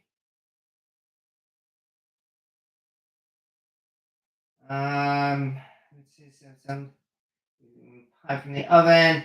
Okay, we actually I could actually raise the temperature maybe to 375 perhaps, but we need to bake this for 45 minutes, and I am not going to stay here for another 45 minutes, and neither can you folks. I know that already. However, there we go. That means, guess what, folks? We're finished.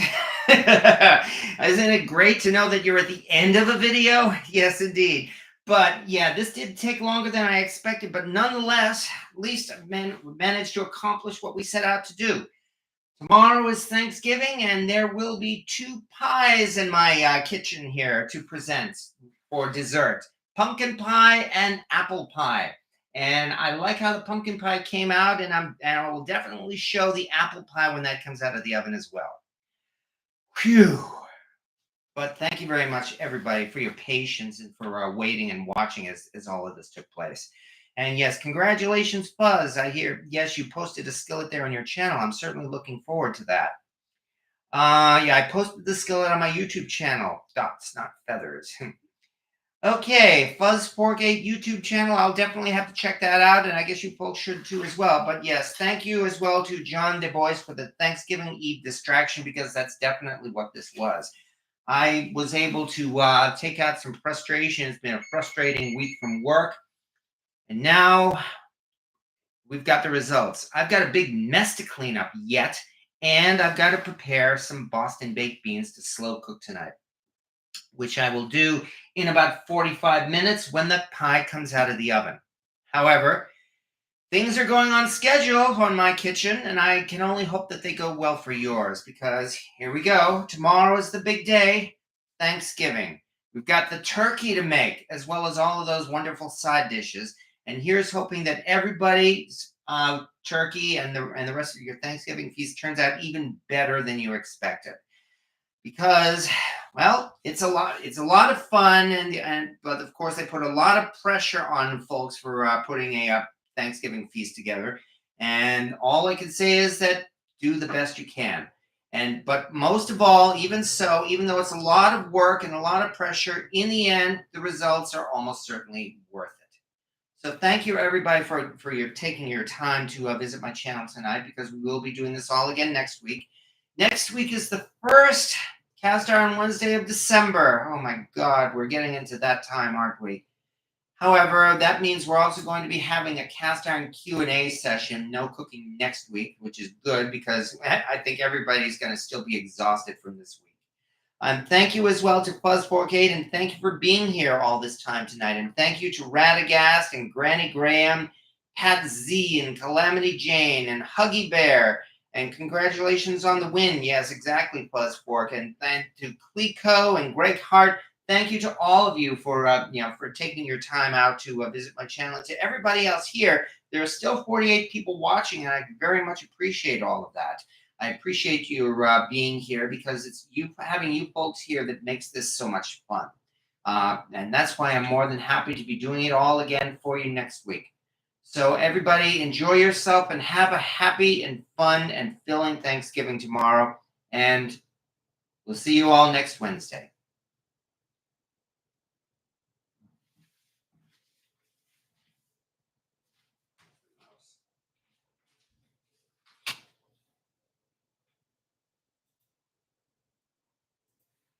Oh.